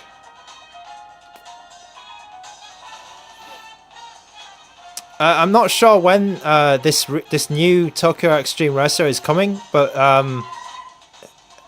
it's I think it's coming for Steam and PS5. I think, but there is. I heard something about a new one, which is very exciting because I liked. I think I played a lot of this game on PS2. Was it? Or it might have been Dreamcast. This is a good game. I like the mechanic of erasing your opponents. And oh bloody hell! Okay, I gotta do this challenge. I like the Tokyo Extreme Racer format. Let's say it's a bit different. I'm using the L1 and R1 to accelerate and brake, and then I'm also using the analog stick. And as you can see, I'm not doing great, but it's not too bad actually, to be honest. I think that it's I think I could play like this for a while. I don't feel particularly oh god. I'm not going to do this. I don't feel like ergonomically, it's wrong. I think it's okay. I think it's okay. All right. Am I playing Dreamcast at 2 times? Good question. I am playing Dreamcast at 1 times. So let me just show you that here. So the internal resolution is up here. It's 640 by 480. So that was the original Dreamcast resolution. Alright, that was a bit poor actually, the driving, but it was okay. It was better than my GT4 driving. Okay, Chicken McNugget likes Cosmic Smash. Okay, so I've not really played Zodiac Customer. I've not really played that game, but ANBERNIC do actually include that game with with the SD card. Latino C, it supports it, but I think there'll be very few games where it works. But to be honest, actually, Cosmic Smash might be one of the games that it does work on. Let's try. Let's try. But I mean, it's already 480p, so you probably don't need to go up any further. To be honest, you don't need to go any up. Go up like more than 480p. Because all you need to do to change the resolution is go core options and then video and then just increase this. So you've got all those options here. So you've got 1.5, you've got 2 times. So unfortunately I have to restart, so I'm not gonna do that, but that's how you would change the resolution. Latino C, yes. So it has a mini HDMI up here.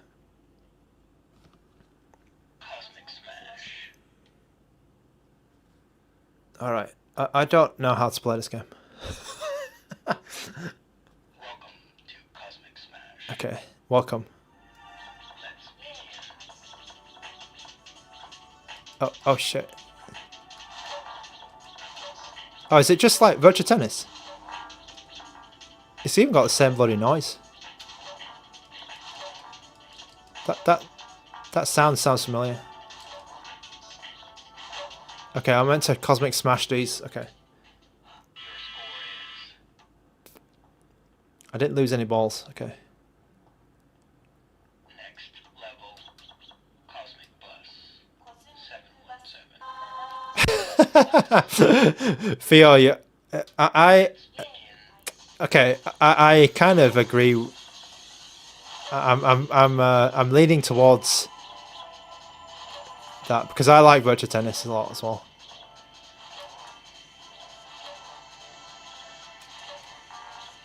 Boom.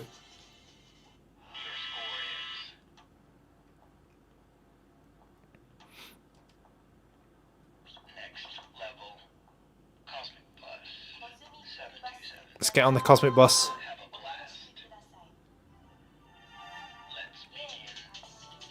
Oh god. Okay. I feel like the ball is like you don't have to do much to get the ball to go to the to hit.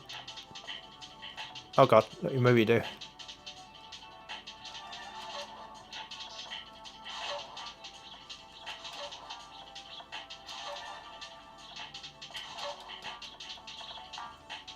Oh, okay. All right. Let's put some Virtua Tennis on.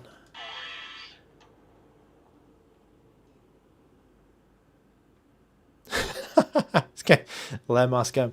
Okay, so Latino C Power Stone unfortunately does not work great on this handheld. So it's here, but I've always had like less than full speed on that game. Similar to Virtua Tennis as well, actually. I think Virtua Tennis you might only get 45 FPS. I'm not expecting full speed.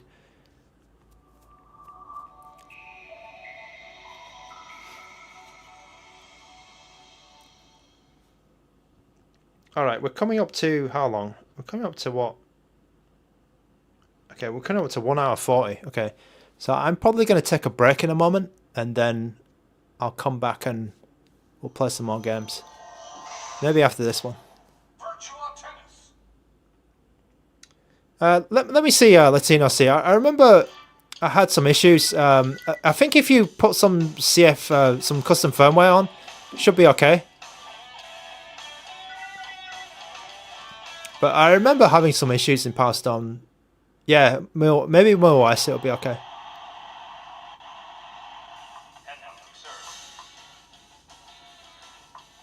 Okay, so the FPS is not great.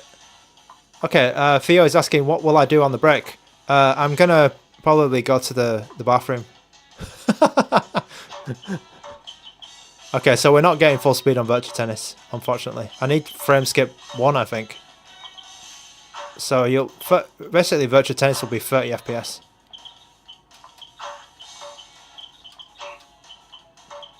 Yeah. I need a pee.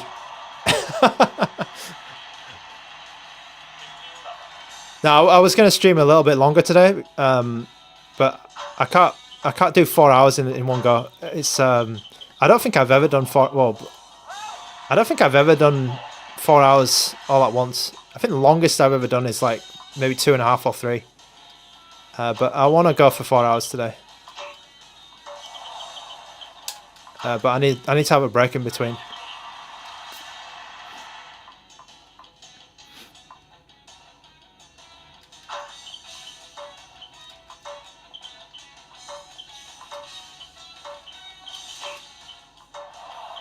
Oh, come on, Henman. Yes. Drubo, I've done plenty. Oh, have I done a 3-hour stream before without a break?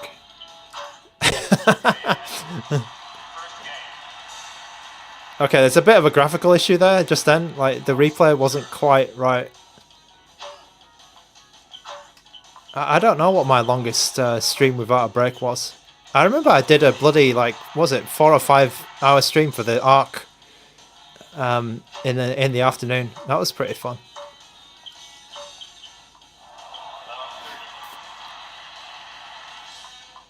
I took multiple breaks though on that one.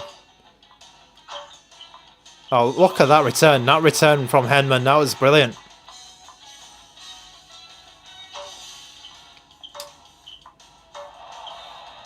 Oh no, that was a pretty nice point. Yeah, Theo, I don't know if you remember. Do you remember like Top Spin for Xbox? That game was pretty good.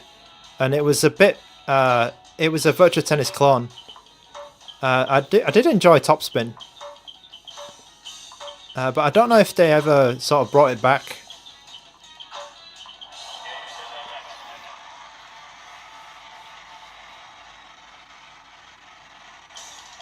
Oh, Juba, okay.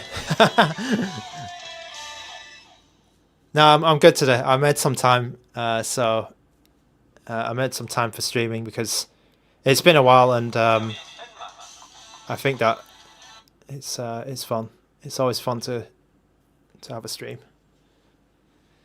Yeah, Chicken McNugget, is it retro? That's a good question. Because I was playing some PS3 and thinking I was playing PS3 the other day, and I thought, yeah, this is a bit different from modern games.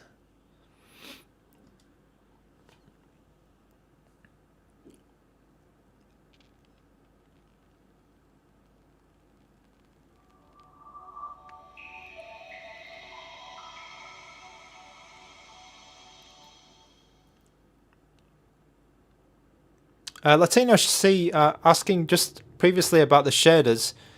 So my favorite shader is I think it's called like Interpolation simple bilinear.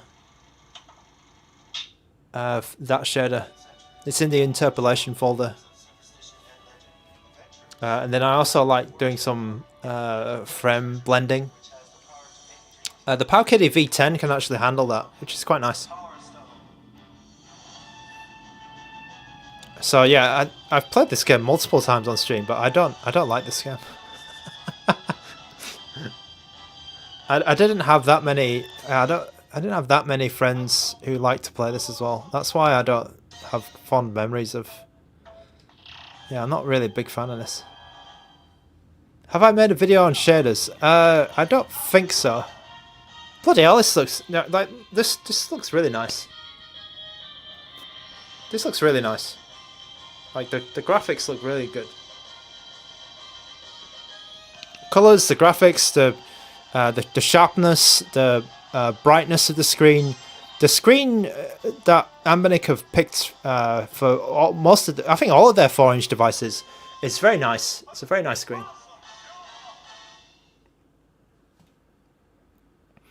Theo, will it play Soulcalibur? Yes, it will. It will. It will. Okay, maybe it was Power Stone 2. Oh yeah, here we go. So I do have some issues with it. Oh god. Let's get the Power Stones.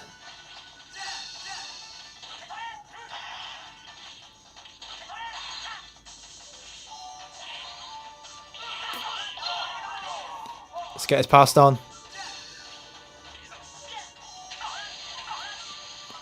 Yeah, because it's not full speed, right? I wasn't imagining it. Let's get the Power Stone.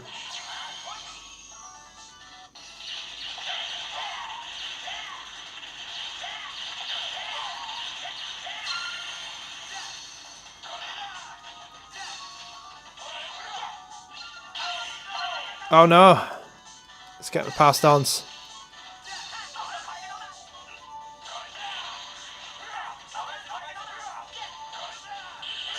Oh, I shot him. Oh no, Domus. Does the analog stick work on PS1? Yes, it does. It does. I was playing... what was I playing earlier? I was playing Crash Team Racing and it worked fine. Oh god, no. Oh Oh, I got blasted.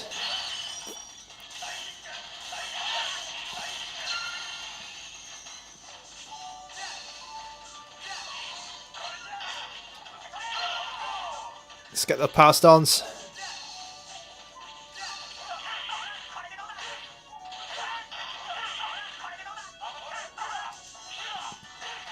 Oh no.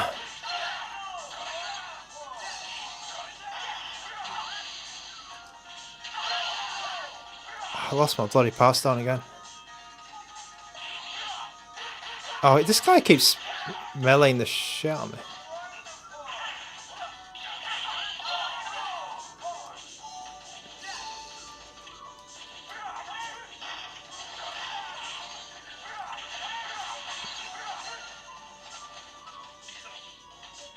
Okay, I'm not doing too well here. Oh.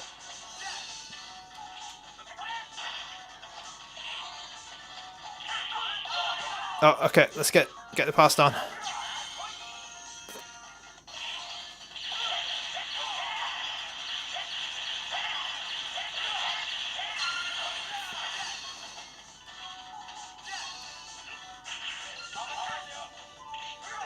Oh.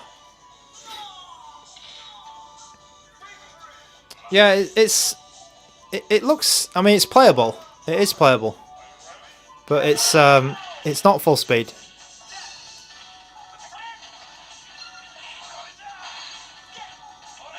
Oh, I blew him up. Okay, nice.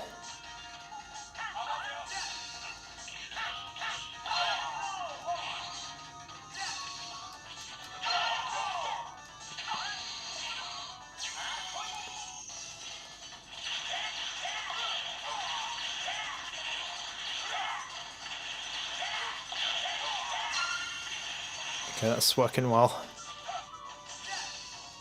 Let's get a pipe.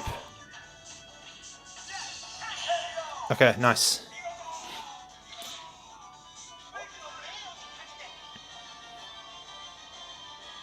This game came out on PSP. Was it Power Stone Collection or something like that? That would probably be more playable than this, because PSP runs quite well on this device. Okay, let me switch quickly to Soulcalibur, and then I can go to the bathroom.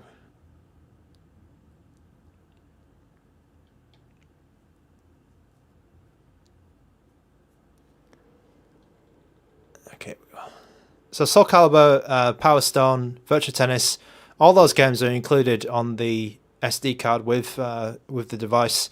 So ANBERNIC is giving you those games as well. Okay, so throughout this stream I've been charging because I forgot to charge the the handheld earlier, so I can't give you any battery timings. The official battery timing is 6 hours. Let's just put this on. Oh, is this another handheld which we can lean? I think it might be. It's one of those leaners. Okay. Alright, if you just bear with me, I'll be about 5 minutes. Take a little break. Hope you enjoyed the stream so far. Maybe we'll try and finish Soulcalibur, like one run, because it shouldn't take more than 10 minutes. But I'll be back in a moment. So here, this is how loud the speakers gets. The speaker...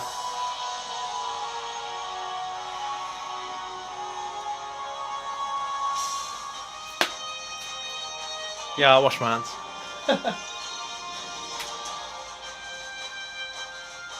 Don't go swimming. What the hell is that one?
Soulcalibur.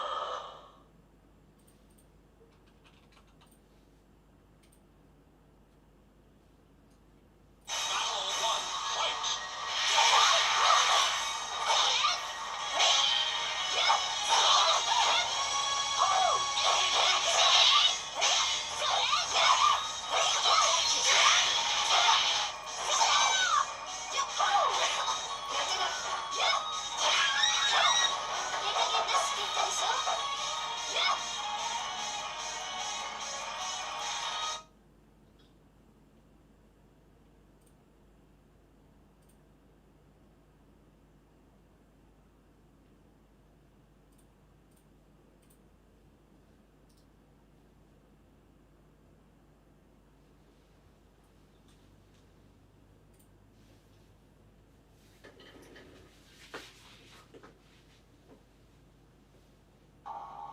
Namco.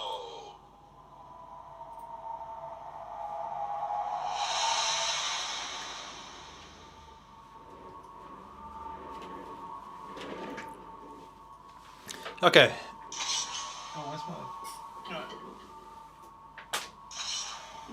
I have washed my hands, I've dried my hands. It's all good. It's good. It's good, Theo. It's good.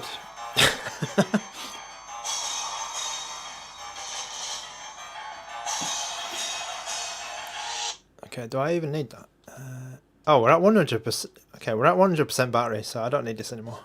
That's good.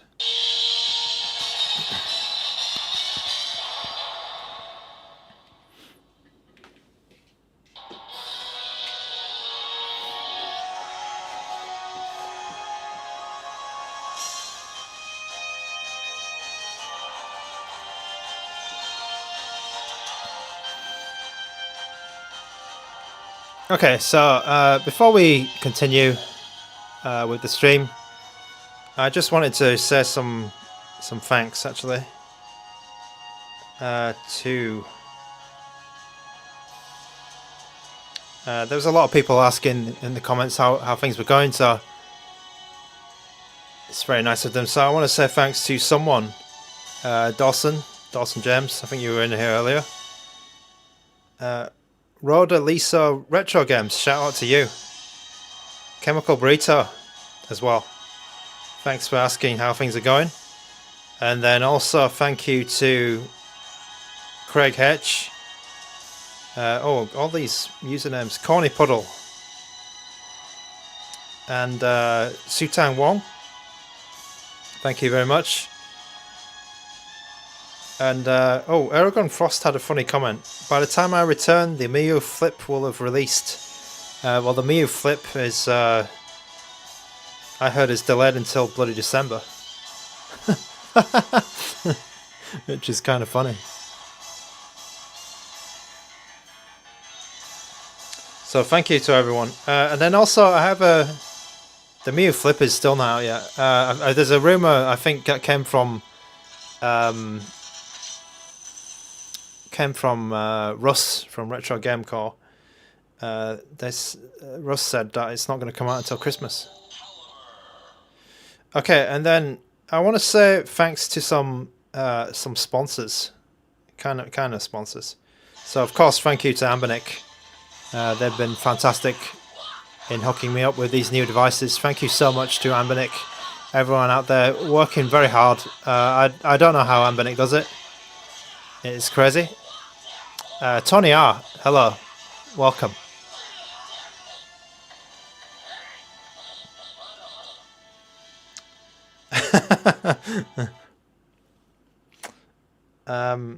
Seeker's Power Build Motor Mechanic. The answer is no. if you're still out there, but thank you for your email. The answer is no. I still use it. I'd like to say thank you to thank you to ANBERNIC, and thank you to Mech DIY as well. Mech DIY hooked me up with this guy, the 405V. a while ago, and yeah, they're good. I think they're good people over there. I did see them selling some SD cards recently though, so that was a little bit sus. So please don't sell SD cards, Mech DIY. But you have some of the goods, the good handhelds. I want to say thank you to Datafrog. So Datafrog are trying to hook me up with the R36S.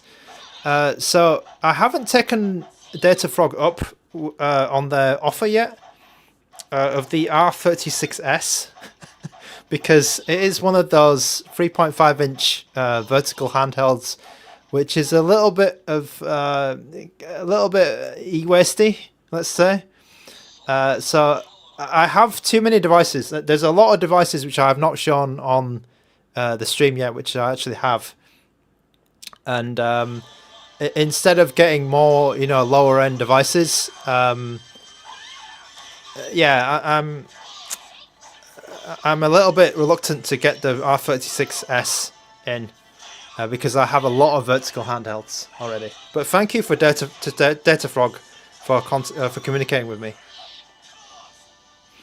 I also want to say thank you to Ryan at 2Retro. So 2Retro very, very kindly sent me this device here, which is, of course, let me just put this down here, the main event, as it were. 2Retro sent me this RG45XX SP. So as you know, I already have two of these, but I wanted to see the retro color. I also wanted to compare it to the 28XX, which I also have, which is very nice, and it is really, really nice, the retro SP.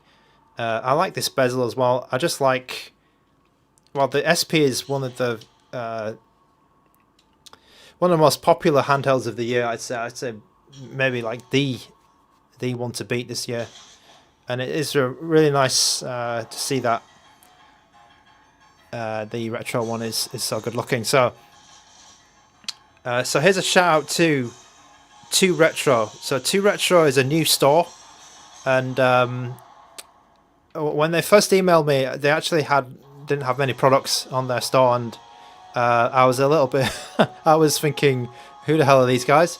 But I think over the last few weeks they added a lot of products and they redesigned their website. So 2Retro, and they actually sent me something as well because I didn't know if they were actually real or not. So thank you to 2Retro. So this has been the sponsors section. So if you're interested in getting one of these RG35XXSP, you can use the coupon code for the next on 2Retro and you'll get 10% off. So Theo, yeah, I had to. I mean, these shoutouts have been mounting up for a while because I've been talking to a lot of these companies just in behind the scenes. A lot of people email me, and I do get some crap emails, of course. I get some crap emails about like people trying to sell me or to get me to bloody put these, those like Batocera hard drives. I'm not a big fan of those Batocera hard drives. Anyway, so that's the shout out section done. Let's get on back with the games. That was your commercial break. Your okay. Let me get set up. So there's a request from Mario 64 here, and I will play Mario 64 after Soulcalibur. Mario 64 is great on this. Tech Dweeb has no issues sharing those. There's another guy who's it was Batocera. What is it? That the guy with the mustache. Is it the guy with the mustache on Retro Handhelds? I forgot his name. But yeah, those Batocera hard drives. Come on, like just buy your own hard drive. Not Russ. There's a guy with a mustache, right? the older guy. I forgot his name. Anyway, that just I'm not a big fan of those drives. Let's be Maxi.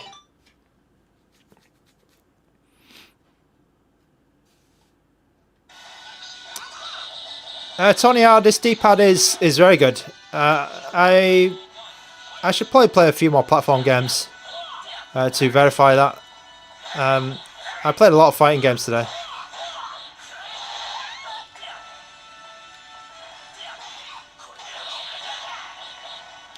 But this game does run very well on H700. Wicked Gamer. It could Wicked Gamer. I don't think it's Wicked Gamer. I like Wicked Gamer. He's all right, that guy. I mean, I'm not starting. I don't want to. No beef. I've got no beef. I mean, if somebody asks you to, you know, you can do it, I guess. But if anybody emails me saying they've got a Batocera hard drive, I'm probably not going to reply.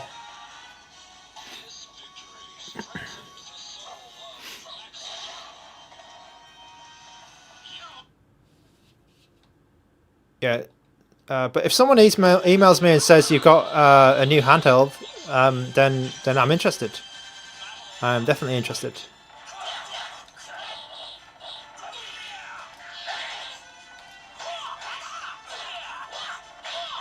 Because that's what this channel's all about. It's all about handhelds. It's not about Batocera hard drives.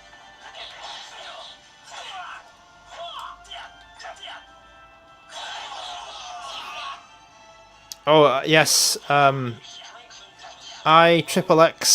E-Cold. Yes, I will do the rattle test. I will do it now. Actually, that's a good point. So here goes the rattle test. Are you ready?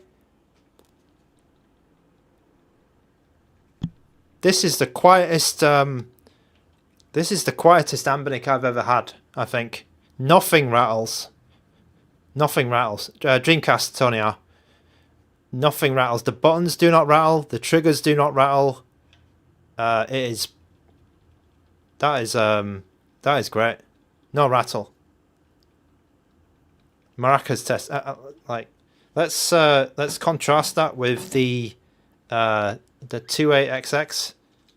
28XX probably one of the most rattly handhelds.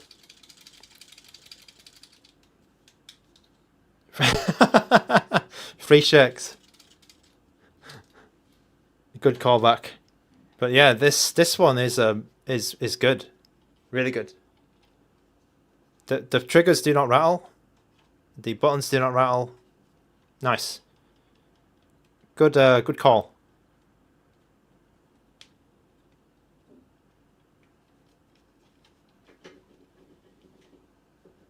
Yeah. Nice.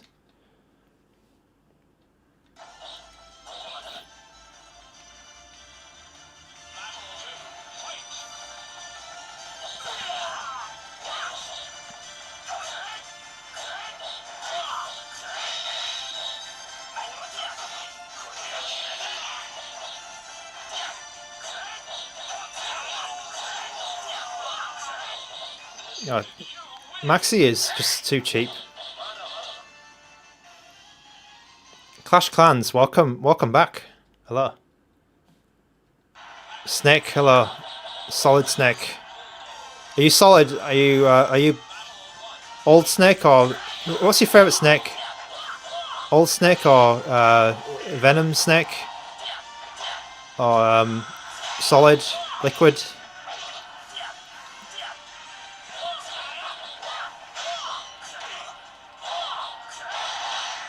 MGS1. Solid. Oh god. It's going right to the wire. Oh no.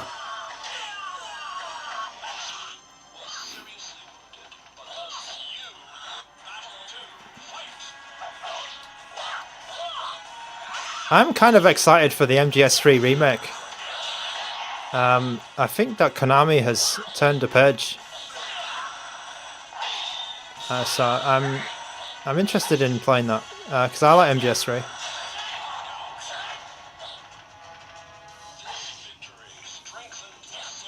Retro Livestream Studio asking for news on the Miyoo Mini SP or the Miyoo Mini Flip. I have no news. I'm not in contact with Miyoo, I'm afraid. They don't tell me anything, and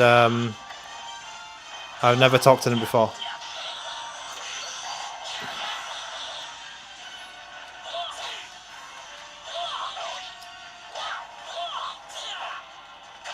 Oh god, I'm going to lose.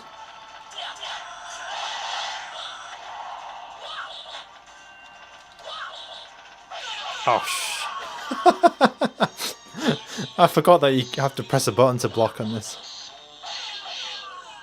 Emulation Otaku, hello, welcome to the stream. I do really like the colour of this device. Like, out of the 3 colours, this was my pick, and I'm really glad I got this one. The indigo one, it also looks nice to me, but it would be my second choice. The white one is really nice looking. I guess they could have made the bezel white as well, but I think that's... I don't... I think in black it still looks good. It still looks good. Usually I would have this RGB off, but just for the purposes of demoing it to you guys, I just left it on. But I would generally have it off, or the chasing option where you press right and then it lights up right and this kind of thing. Okay, Chicken Nugget talking about ANBERNIC quality. So Miyoo build quality is better than ANBERNIC. Well, remember that Miyoo had all those screen separating issues at one point. I think ANBERNIC also had it. And the original Miyoo's, weren't they quite fragile? If you drop them like just a small drop, it would crack the screen. So I think ANBERNIC quality's generally been good. It's been getting better anyway. I think ANBERNIC quality there used to be some corners cut for sure, and you could kind of see that if you look at the internals of an ANBERNIC device, like from 2 years ago, and then compare it to like the newer devices, you can see how far they've come actually. And because there's a couple of little details which you see, and they're actually quite cool. Okay, so we had a request earlier for Mario 64, so let's drop that one.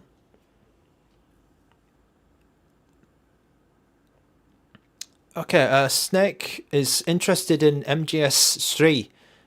Yeah, I am interested in MGS3 very much. It's not. I think MGS2 is still my favorite one. I think it's probably my favorite one. It's very hard to pick. It's either 2 or 4. I think 3 is. I think they're all very close. They're all very close. I do like all of them have something, something that stands out between them. For 4, it's that the ending is amazing. The end, like the last hour of that game is incredible. The last hour of MGS4 is great. Yeah, MGS2 was more about how sort of groundbreaking it was, in my opinion. Like, because you'd never... I played it when it came out, and there was never anything at that time... At that time, there was not much like it, and I think that's what is so memorable about MGS2. And MGS4, yeah, the microwave hallway, the fight, the hand-to-hand fight as well at the end is really nice. And then the payoff, I remember playing that at like 4 AM or something just to see the ending, because they're just like, something crazy would happen, and then the next minute just something even crazier would happen after that, and it was amazing. Okay, so I'm sorry, I forgot who requested this, but here is Mario 64. So I booted up Mario 64 before. Oh crap! I booted it up earlier, and it does run quite well on this device. It is. I think it's one of the easier. Oh god, what am I doing? Oh, what did I do? That's the first time I've fallen off that bridge in a demo, I think. That was pathetic.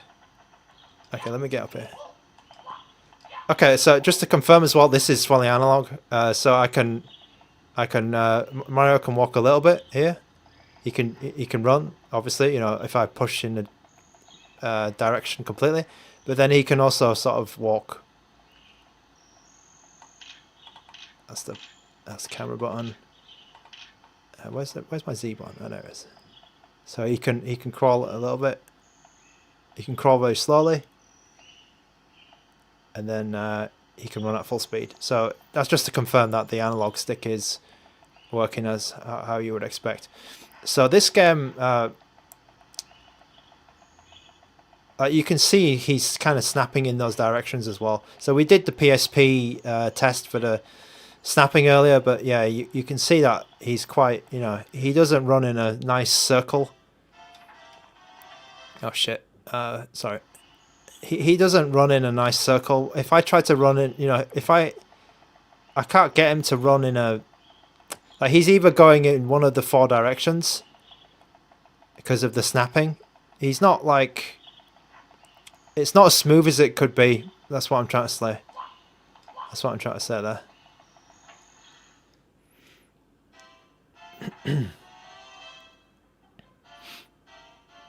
A Retro Livestream Studio is that's close. Is predicting that there will be another H700 device in the future. So ANBERNIC have got how many devices left? How many have they got left this year? They've got what? It's August, so they've got September, October, November, December. They've got 4 more devices. Bloody hell. One of those has got to be a H700, right?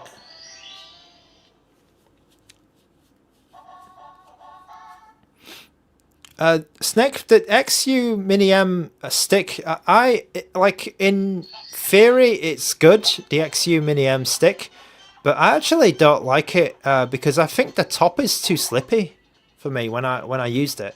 I really, I found that my phone was slipping off the top, and I just felt like I was losing control. So I wasn't a big fan of the analog stick.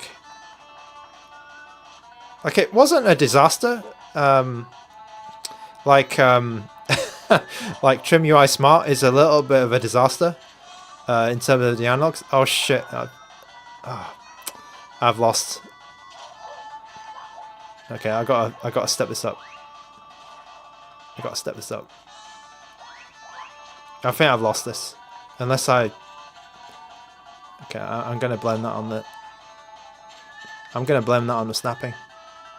It could be the snapping that's causing me to do that. Okay, I gotta speed this up. I gotta beat that Koopa. Okay, let me concentrate here.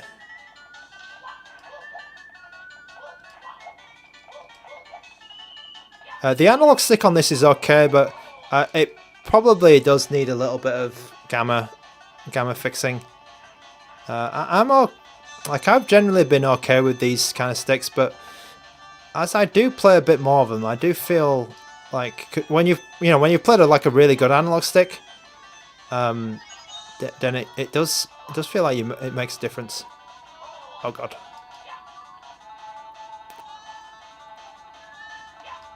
Okay, I think Cooper's beating me. I think he's beating me. Yeah, he's beating me.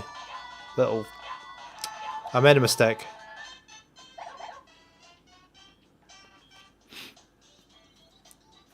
No, I can use it.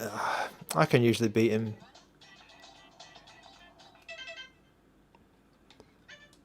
I can usually beat. Let me try and beat this guy. Snake, you got 120 stars in Portmaster. That's pretty nice. It's been a while since I've gone through every single star in Mario 64. I don't think I've ever. Actually, I don't think I've ever done it. I've only done it on original N64 hardware when it came out. I've never done it on an emulator. That is a great achievement. I've never even finished Mario Sunshine either. Mario Sunshine, and I've not finished Galaxy. I finished New Super Mario Brothers. I may have finished that in like one sitting, something ridiculous like that. That's not a long game. Oh god. Okay, let me try and do this.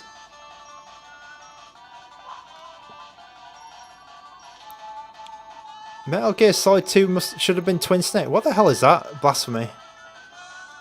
But to be honest, I've not played Twin Snakes. But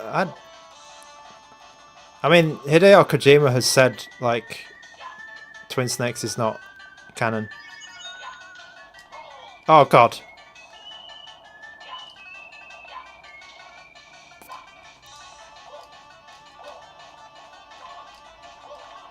I'm trying to do this, but I'm not. It's a fail.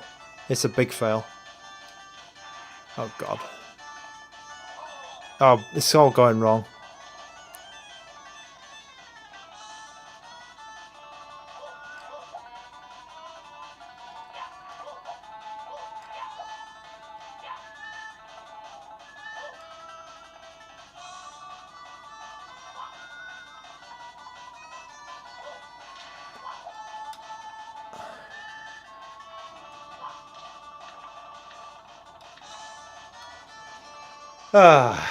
Okay.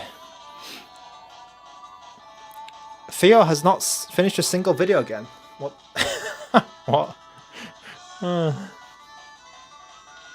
Okay, Snake is also speculating that there's going to be a Cube H700. Okay, that's interesting. I've seen some posts in that to that effect, but I'm not sure how real it is. Okay, Leonardo P is asking me to play Pokemon. I mean, Pokemon, there's a lot of Pokemon out there, so let's just let's pick something. I'll play this one. What is this one?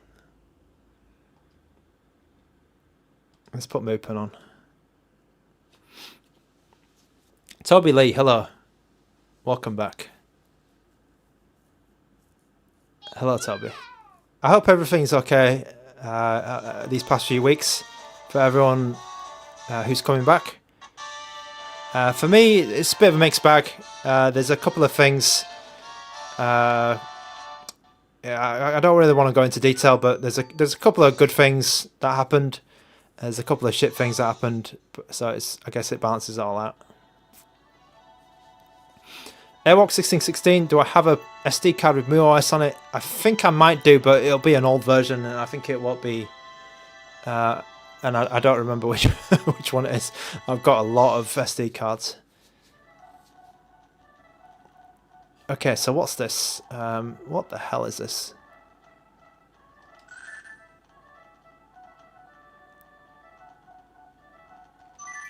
Okay, let's go to the Pokémon Stadium.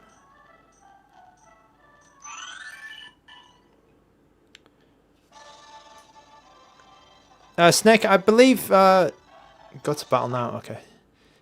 I believe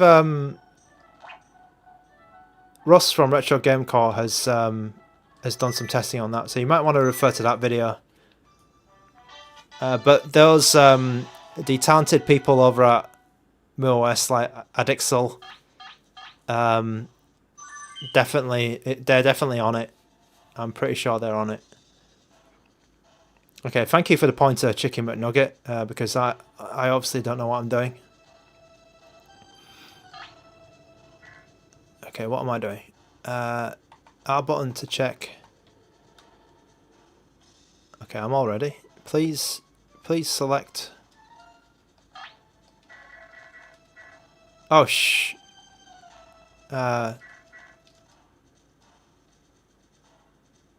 Okay, it might be a good time to press that button here. Oh, not a good time to press that button. I thought this button swaps the. Oh, it doesn't. Okay, like how do I get the yellow?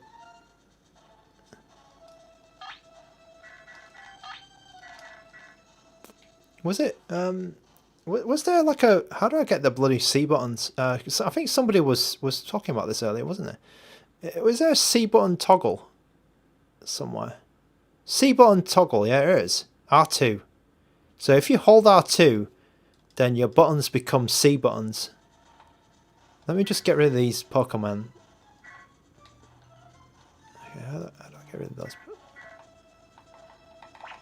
Okay, so if I hold down R2 and then press Bulbasaur and then Charmander and then I'll get Pikachu, so I'll just press B. That's my team, yeah. Alright, so... Okay. Right, okay. Denzel Washing Machine, hello, welcome back. Dark Magician, hello.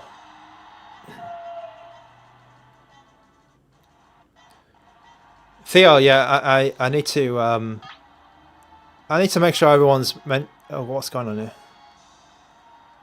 I need to make sure everyone who's been messaging me or even sending me like coffees and donations when I'm not doing anything. Bloody hell, you guys, yeah, I mean, I really what the hell am I doing here?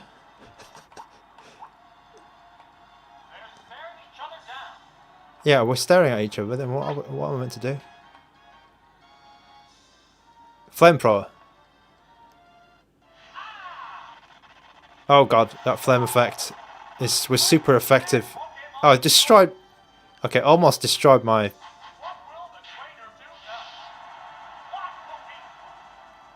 Okay, my Bulbasaur's gonna get erased. Okay, how do I wanna get him out of there. Can I get him out of there? Charmander, Pikachu. Okay. Nice. Okay, this game's not full speed, but it's actually pretty good. Like it's pretty playable. It's not bad. There's some, yeah, that's not great, but it's not too bad. The play was to switch to a water type. Oh. No, chicken and nugget, that's good. Hello to Ian. Hello, welcome back. Welcome back. How have I been? I've been okay. As I said earlier, like some good things, some bad things. Yeah, it's not. It's okay. Things are going okay in general. I want to issue an order. Thunderbolt. Quick attack.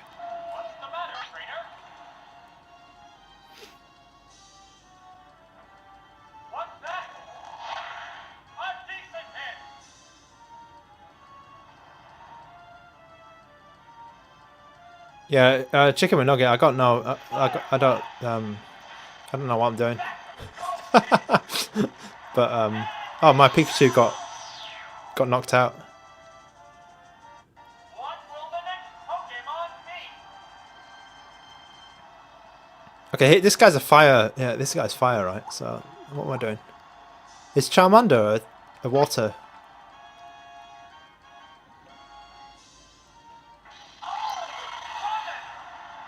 Oh no, Charmander's another fire, right? 2 Pokemon against 3 now.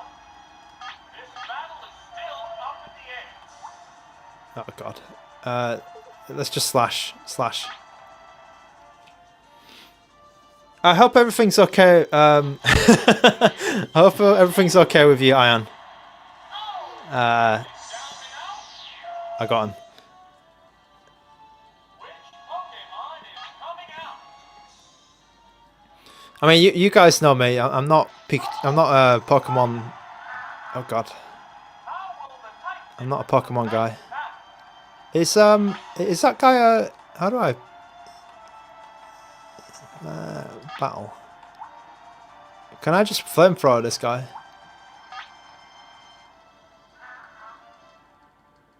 Oh, he's water. Okay, so he's going to get blasted by this. It's not very effective.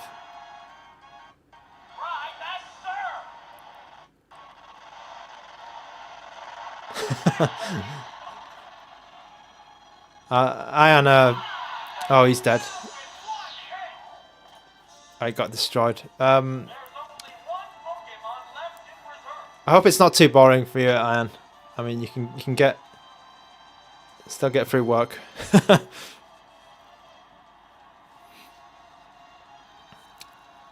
I think for the next few months, I can stream a little bit, but not too much.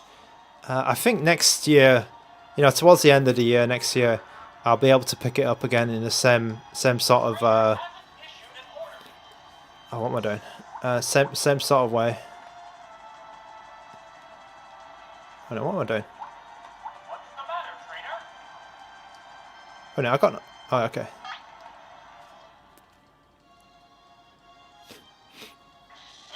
nothing left in reserve. Oh, this one's ready to drop. It's one Pokemon against two now. The tense battle continues. Grass. What the hell's grass? Confusion. Cha-cha confusion. Oh, I got confused.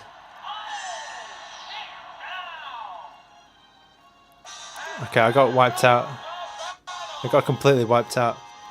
Right, so I guess that this is not a normal Pokemon game, but it does, like, it runs okay. I mean, it's the N64 one, right? So you can kind of, obviously GB, Game Boy Advance, Pokemons, they're going to run perfectly well on this device. It's quite good. Paul Jason Flores is back as well. Still no Palkia V10 SP. I mean, I got my V10 here. I actually bought a new V10 because I like this handheld quite a lot. But my wife said she liked the brown one. I really didn't like the brown one, but I like the handheld, but not the color. So I was really glad when my wife said, "Oh, I like this one."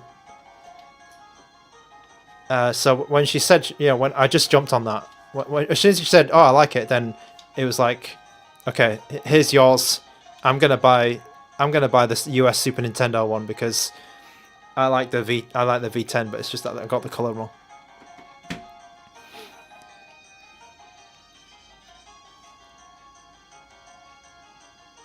Oh, thank you for thanks so much, Ian. That's really nice of you to say that. That's really nice of you to say. Okay, Chicken McNugget, you're gonna head off. I mean, it's been a while, and it's been a couple of hours.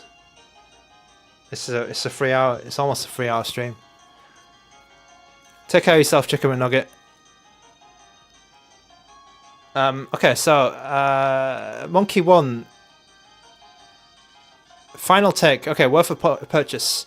Yeah, I was when I was having the bathroom break, I was thinking about this actually. I was thinking about this. Like, what do I actually think about this handheld? Now, I think that this handheld, again, it's if you've already got one, obviously it's going to be a bit difficult for you to like in terms of being an upgrade. Let's say you already have something in the double X range. I don't think you should go out and buy this. I think you should be looking at probably something else, because it'll be a side upgrade, a side grade. But as a first handheld, again, like ANBERNIC have really hit it out of the park, because like they always do. Because for these, for people who haven't got a handheld, it's a really, really fantastic time, because you've got a choice between so many of them. And if you want something a bit bigger, now this is not, I don't think this is pocketable. It's a bit thick. It's going to be a bag handheld for me. Like, I can't really say, you should keep this in you know, you'd be pocketing this. So it's going to be a bag handheld, but then if your budget doesn't stretch to something like a you know, like something a bit more expensive, like the Android ones, or you just don't want to spend that much money on something like this, then I think this is another good choice, because there is very, very little wrong with this device. Like, I can't think of anything which I can pick out this device and say, you know, oh, this doesn't work, or the controls are bad, or the ergonomics is wrong, or something. I can't think of anything that is bad about this, which is kind of, it's kind of weird. Like, the only thing is that, does it play the games that you want to play? Does it want to, like, this is what you want to think about. Like is the size correct for you? So, like, do you want to go for something small, which is, you know, you can kind of hold it like this, and this one you can just about keep it in your pocket. Do you like the form factor? Do you like the vertical form factor? That would be the first question. Do you like the first vertical Game Boy form factor? How big do you want your device? Do you want a 3.5-inch screen, which is this one on the left? Do you want a 4-inch screen, which is actually substantially bigger, which is the 40XX V? That's what you should ask yourself. And then, what kind of games do you want to be playing on this? If you want to play N64 games and you want to play all of the Dreamcast collection, this is not for you, because it can't do that. If you're in this weird subset where you want to play Dreamcast and N64, but you also want a vertical device, then this is probably the vertical device for you, the 405V. But if you haven't got that kind of budget and you want a good bag device where you're going to keep it in your bag, not your pocket, then this is what you want. I don't see anything wrong with this device at all. Like, maybe you could criticize the battery they put in here. It's a bit small. They probably had a bit more space because of the, you know, the bigger casing, the bigger shell. They probably could maybe stretch to a 4000 milliamp, but I'm just speculating there. You know, maybe they could have put dual analog. Like, but it's just kind of nitpicking. Like, you know, this is what they put out, and you know, it's if you want dual analog, you've got the H's as well, which are similar. You know, it's not that much different in price. A couple of extra maybe $10 more or something. So you've got the H. Yeah, it's very difficult to, you know, it's very difficult to say, like, you know, this is, it's very difficult to say something wrong with this. Okay, Theo, what is the best device with this chipset? For me, the best device with this chipset is this one right now, the 40XX, because it has, like, if you're just going plain by specs, on paper, this is the best one, I think. But if there's other considerations like portability, or you've just got nostalgia for this form factor, you got the SP, you got this, you've got even the 28XX, right? So there's form factor questions as well.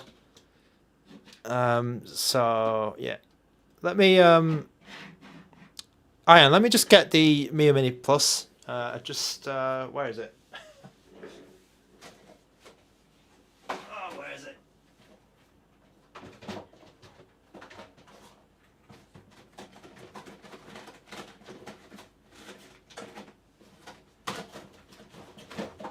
I've lost it. Oh, I see it.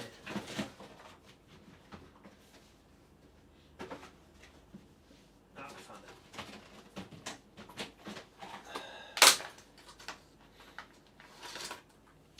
it. Dawson Gems, they're all about the same price. I think they're all about 65, 70. They're all about 65, 70. Yeah, this one needs a wipe. Toby Lee, yeah, I agree. This is a very nice looking handheld. It's a very nice looking one. Yeah, Theo, actually, that's a good point. I keep forgetting about that. Yeah, arcade games, you know those like side-scrolling fighting games like Aliens v Predator or Dungeons and Dragons, Final Fight. These kind of games are quite good to play on a stick. They feel nice. Okay, Ian, can I sit the Miyoo Mini Plus on top so it's... can you see that? Okay, let me just get this box out of the way. Let's just say that. Let's just say... oh, the stick's in the way. Let's just do that. Let's just do this instead.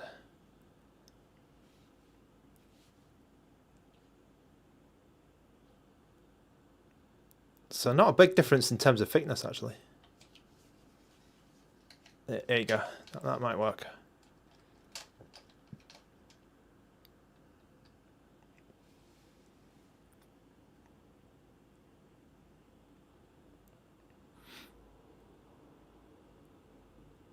Yeah, the Miyoo Mini Plus is quite small for a 3.5 incher.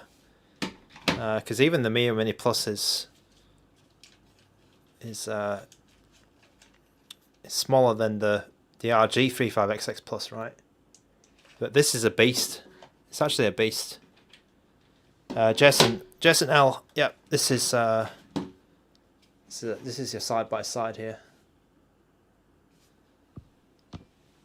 So obviously we have this is the Miyoo Mini Plus. I think a lot of people are going to have these, right? Because the Miyoo Mini Plus was incredibly popular. So it's quite big. It's quite big. Paul Jason Flores, would I say the 4-inch SP is not feasible because it would be too large? I mean, they could do it, actually. They could kind of do it. I'm not sure.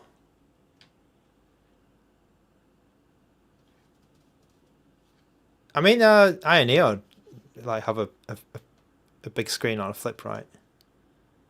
I think it wouldn't look like a... Yeah.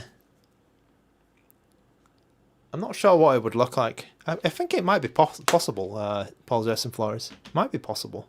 I don't know if they'll do it. I don't think they will do it. I don't think they will do it. I agree with you also, Paul Jason Flores. I think the H is on paper it's the best one. All right, Dawson James. Okay, sorry, Dawson James. Ocarina of Time. Okay, let me just. I think if anybody sees TMS, say hello. By the way, I'm sure he'll hate this because I know TMS hates this game. That's why I'm reminded of it. I'll just scroll up in the chat as well. Is this Ocarina of Time USA? Okay. Rev 2, okay. And I'll just go on to Mupen. I don't remember if it was Mupen or any parallel. But I'll just have that loading up. I just need to scroll up on the chat because there was a lot of chat which I missed.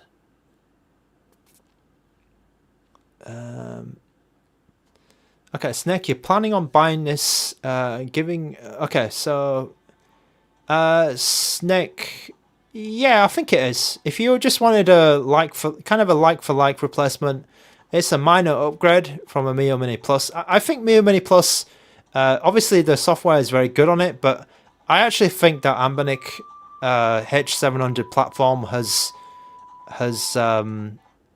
gotten much better.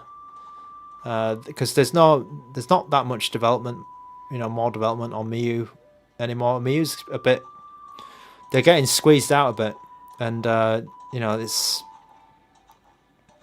yeah, they're getting squeezed out.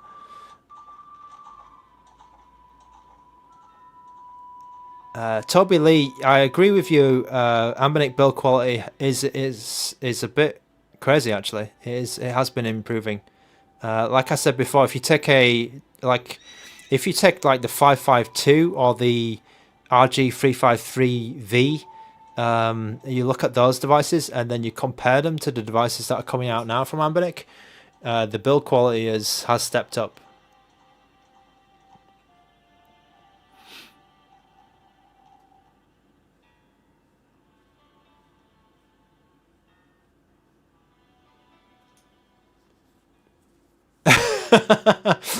Okay, I'm gonna just send out the EDM blast.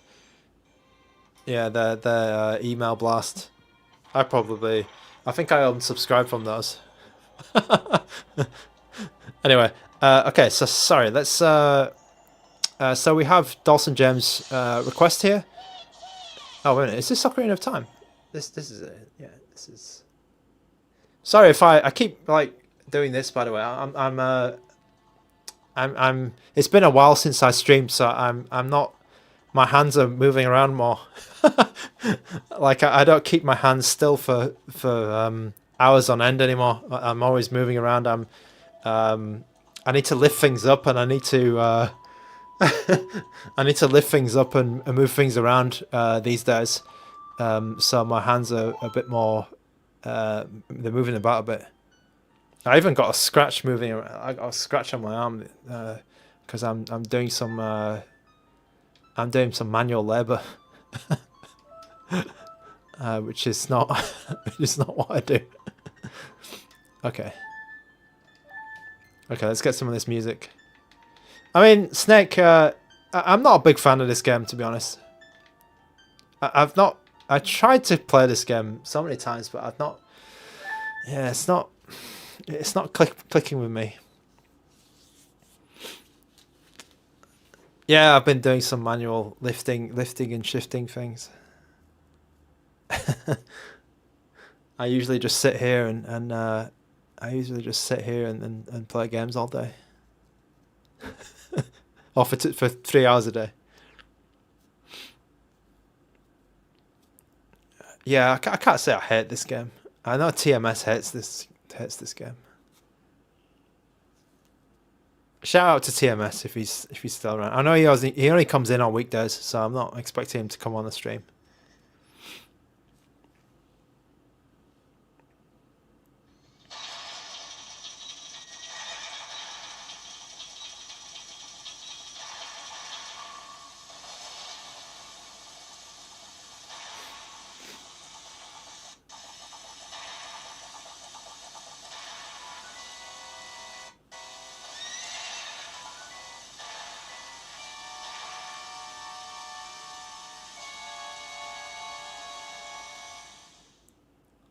It's the classic face.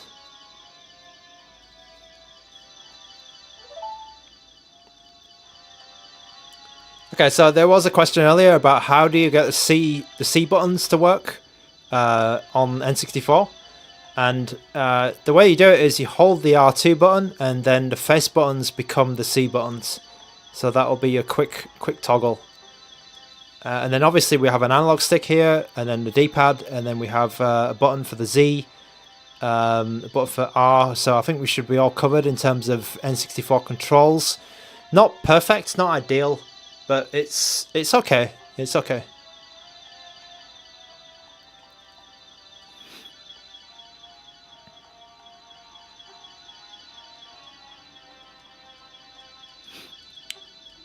Yeah, a lot of the there's actually a surprising amount of Dreamcast games which play much better with the analog stick, because there's a lot of those driving games, you know, arcade games, and I think that they would be they are better with the analog stick. N64, like, it's a bit, I don't know. I guess Mario Kart would play better. This game, yeah, I'm. To be honest, I didn't play a lot of N64 games back in the day.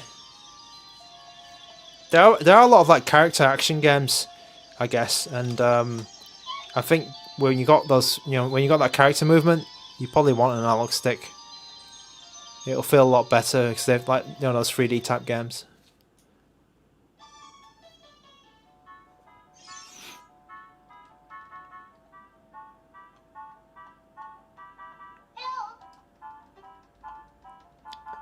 Yeah, Dawson James, it's doing okay. I think the H700 always did have a decent effort on this game.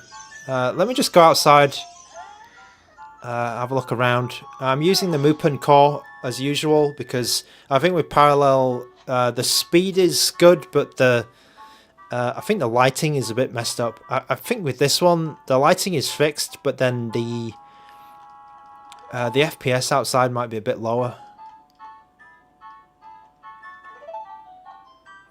Oh, do we even have fast forward, right? Okay, so we can fast forward. I completely forgot about fast forward.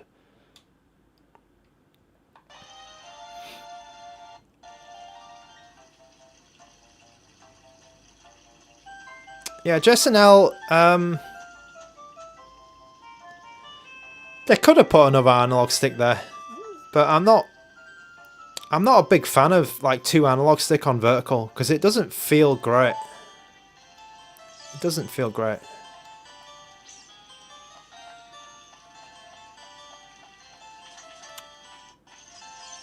Like it feels, actually, there is one exception. There is one kind of exception.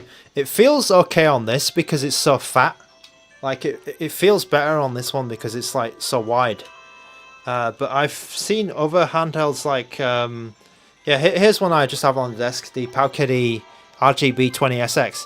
This one feels horrible with 2 analog. It doesn't feel great. Like it's the 2. You don't have anything to sort of grip onto, and it's like you're floating in the air. But this one is a bit more like it's getting into your hands. It's got a good grip, so those 2 analog sticks feel better here. I'm not sure how it would feel on this. Like it might. Yeah, I'm not sure. Not sure. Oh yeah, Snake. Yeah, you can do. You can definitely get rid of the RGB. I mean, I just put it on like this so people just know it's on. But of course you can turn it off. It's quite customizable. There are a lot of things you can do with the RGB. So in town it's pretty okay actually. It's pretty decent. Like surprisingly good effort. I think I've probably done this before. Like, you know, I played Ocarina of Time. I mean, I'm pretty sure I've played Ocarina of Time before on a H700.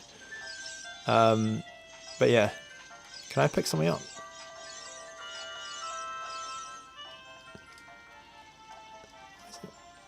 It's not.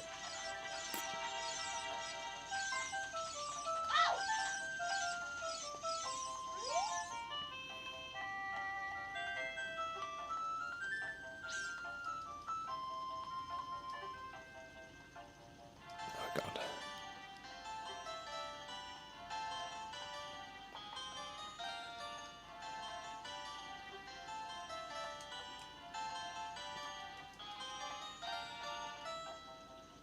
I picked the only rocks in the town you oh, Z targeting, okay. Z targeting. Alright, let me get out of here. I've had enough of this. Hello to Cindy Chen, another regular. It's good to see all the regulars filtering in. It's great to see.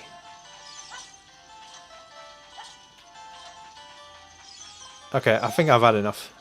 I think I've had enough. I'll Jess and Al, let me do the side by side for you. Just give me one moment. Actually, let's just do it now. It's not Breath of the... I mean, we're not...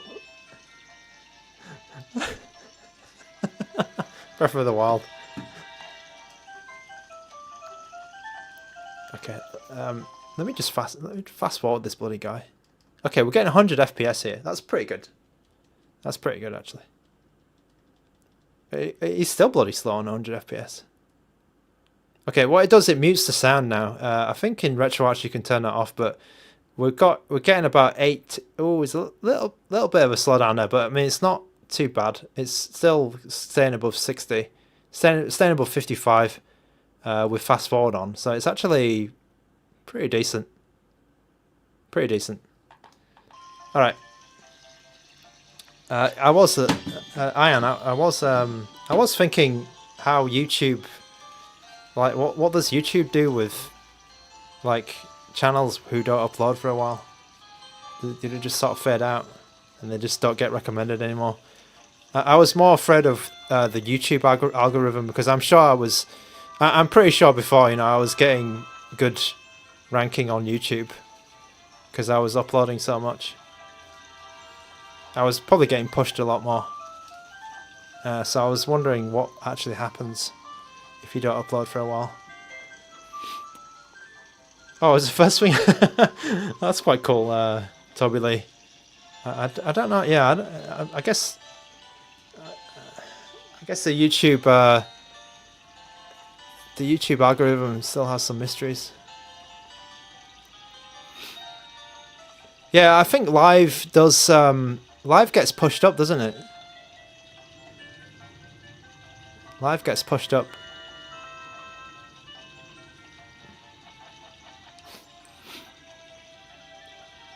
Okay, so Jason L, it's about the height of the device is about the same. In term, actually the 405 is a bit. It's just slightly taller by like half a centimeter, maybe a couple of millimeters. It's a lot wider. The 405V is a lot wider, I'd say, because it has. You can see where it stops on the XXV, right? It's a lot thinner, the bezel. There's no curved edges. It's more of a box, whereas you can see the 405V is curved, isn't it?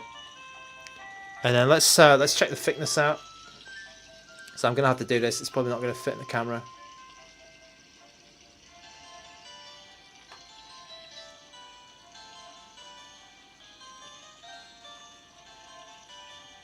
Yeah, the 405V still, it is thicker. It is thicker. I think the 405V has a much bigger battery, by the way. On Gamma OS, the standby time on this device, or the power saving features on the 405V are really, really nice, really good. The battery is excellent on the 405V. I think if you want that mid-range, vertical, it might be worth going to the 405V instead of this. Let's say you have something, you know, already. You're looking for something a bit more power, yeah. The 405V is still quite good.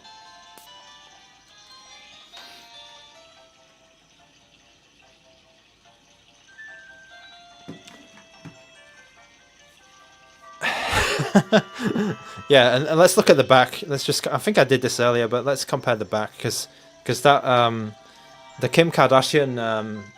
Yeah, the 405V really has the Kim Kardashian. It's huge. It's huge. It doesn't look very nice, but when you it doesn't look very nice from here. But when you get it in your hands, it feels very nice. But we do have that problem. So I think, Jason, maybe I said it before. This is kind of prone to accidental touches, the L1 and the R1. You might want to watch out for this on the 405V. But I believe they've taken some feedback on this, and they've added just a little bit of an edge. And I think this edge helps a lot in terms of accidental presses, because I found myself picking up the 405V, or just handling, or just changing my grip a little bit, and then just activating those buttons by accident, and it's a bit annoying. Whereas on this, I don't think I've ever done it, and it could be the pressure of the buttons is different as well. Maybe it takes a little bit more of a push to get them to activate, but I think it's a combination of that and the edge that just helps get rid of those accidental presses. Okay, Club Rock is asking how many games. So let me just look up the price, because I think I bloody failed to do this a few times. I think people have been asking about the price, but I have actually no idea how much it is. I need to check the pre-order page.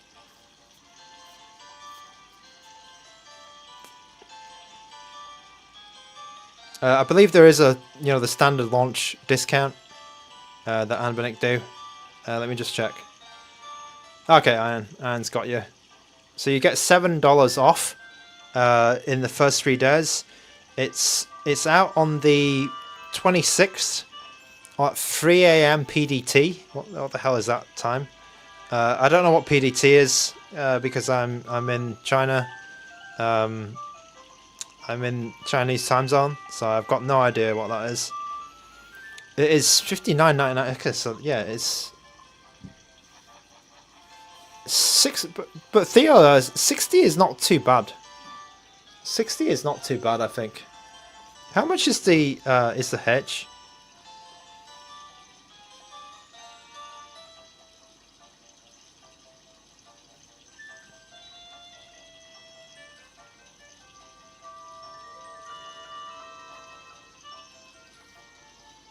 $60 is not too bad. Let me just see how much the hedge is. Okay, the hedge is $65. Is it on? Oh, it's on sale. Okay, the hedge is $65. Hey, I would rather get the hedge. I would rather get the hedge, I'm afraid. So I haven't done any videos on the hedge because I got it when I was on holiday. But yeah, the hedge is really nice. The hedge is kind of nice. For 65, I'm kind of more inclined to get the hedge. But 60 is a good price for this. Alright, so I think I'll play... Maybe I'll play one more game and then we'll call it the end of the stream. Sophia, yeah, I think the stick is okay. I think the stick is okay. The stick is in a reasonable place. It's not in a unusable place, let's say. It is a bit low. I do agree with you. It is slightly low, but I think I've used other handhelds where it's been in a worse position, to be honest. Is it a Hall sensor stick? I don't think it is actually. Let me just check. It usually says on the specs. Let me just check.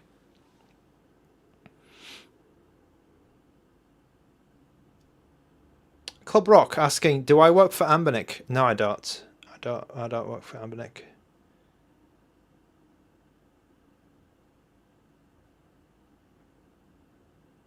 I'll tell you the story about why I have 2 of these in a moment.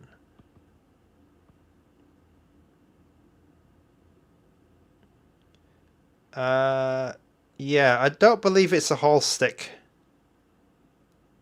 It's just a normal stick. Usually when you see this style of cap, with the 4 little cutouts here, it's not a Hall sensing stick. When you see, where is it? Okay, where's my cube? When you see this kind of stick where it's like got some texture all around it, then that's to tell that it's that they've put some kind of Hall sensing stick in it. I mean, just from looking at the top. And then I have some other examples of Hall sensing sticks here. So these are both Hall sensing sticks as well. So I'm actually planning to... I might try and put one of these into here. Okay. Alright, Toby Lee. Okay, Psycho Daddy, please link those sticks. So these sticks, I believe Gamma has linked them before. So if you... let me try and find the AliExpress link, because I bought mine from Taobao, not AliExpress, but I've seen them on AliExpress as well. If you look for... Okay, so here's the way, Psycho Daddy. If you look for this part number, can you read that? It says JF19-604HL. If you Google that, or you look for that, I think you'll be able to get that. Can you pull the caps off? I haven't tried, but I think I might need to disassemble it. I have two actually. So it's weird because the black one has a different cap. The black one has a different cap. It's kind of more textured, where the white one is a bit more. It's still textured, but it's a bit more finer. It's got like a finer texture on it, and it's a little bit concave. It's a little bit concave. They're a little bit different between the white and the black ones, but they're both Hall sensing. All right, Club Rock. None of these devices which I've shown today have AMOLED displays, OLED displays. Nothing in my stream today has got an OLED display.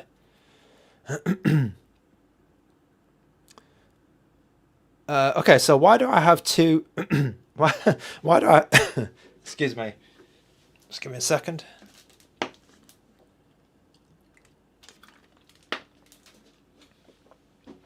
Why do I have two RG35XX RG40XX devices?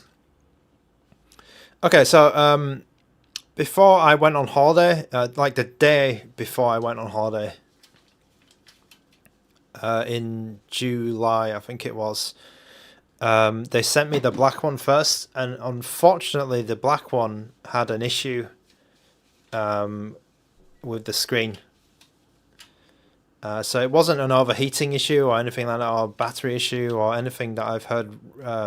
It was just faulty. There's a little bit of a bright spot here. There's a white spot, a hot spot here on the screen on my black one. So I let them know, and then they sent me a blue one because they ran out of black ones on the pre-release. That's why I have two. So on this one, it's actually a bit faulty, which is a little bit unfortunate. It's still kind of usable, and I can show you how the black one looks. But this is I'd say this is a pre-release sample. This is very much a pre-release sample. This one was more like the retail unit, like it was kind of perfect in every way. This one, I feel like it's still a sample. Maybe it's not the first. It's probably the first run that they're doing. My RG40XX XXV. I think they're all still sort of the first run. They might not be the representative of the retail. The reason I said that is because there was no screen protector with it, and there's a little tiny imperfection that I've seen in the shell. You've probably not spotted it. But I've told ANBERNIC about these little imperfections in the shell, and I think they'll just adjust the manufacturing, or they'll know what they're doing when I tell them. And that's why they send me these things early, I think, because they know that streamers, or like Russ from Retro Gamecore, or myself, or whoever, Stubbs, all the developers, they know that these people are very, they've got a keen eye for these type of things, and we will, and ANBERNIC are open enough to, if you said to ANBERNIC, hey guys, what's wrong with the D-pad, or there's something, wrong with the screen here, they're very good at taking feedback, actually, which is probably not what you expect. It's just that you need to communicate that feedback clearly to them, and then if they have, if they have a big backlog, right, of all of the issues, and they prioritize them, and they try and get them done, and you can see that. I think you can see that in the last couple of months or this year, like they've really taken on board a lot of the feedback on the software side and hardware side, and I think that's quite good. I think ANBERNIC is quite good. It's not like, I mean, there's some of the other, CJ.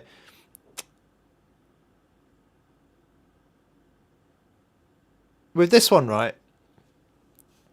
I've got a feeling they don't see this as a problem, like this stick thing. I've told them about this stick thing, and I think there's a couple of developers and I think Gamma has been working on that stick thing. So I've let them know about this, and I think that it might be a design choice that they have this snapping, because I've got a feeling that there's a subset of people who actually like the snapping or want the snapping, and that's why they haven't gone around to change it. That's just my speculation. But then there's another subset who want the sort of free the fully calibrated or the fully free version of the stick. So that'll be my comment to you, CJ. Okay.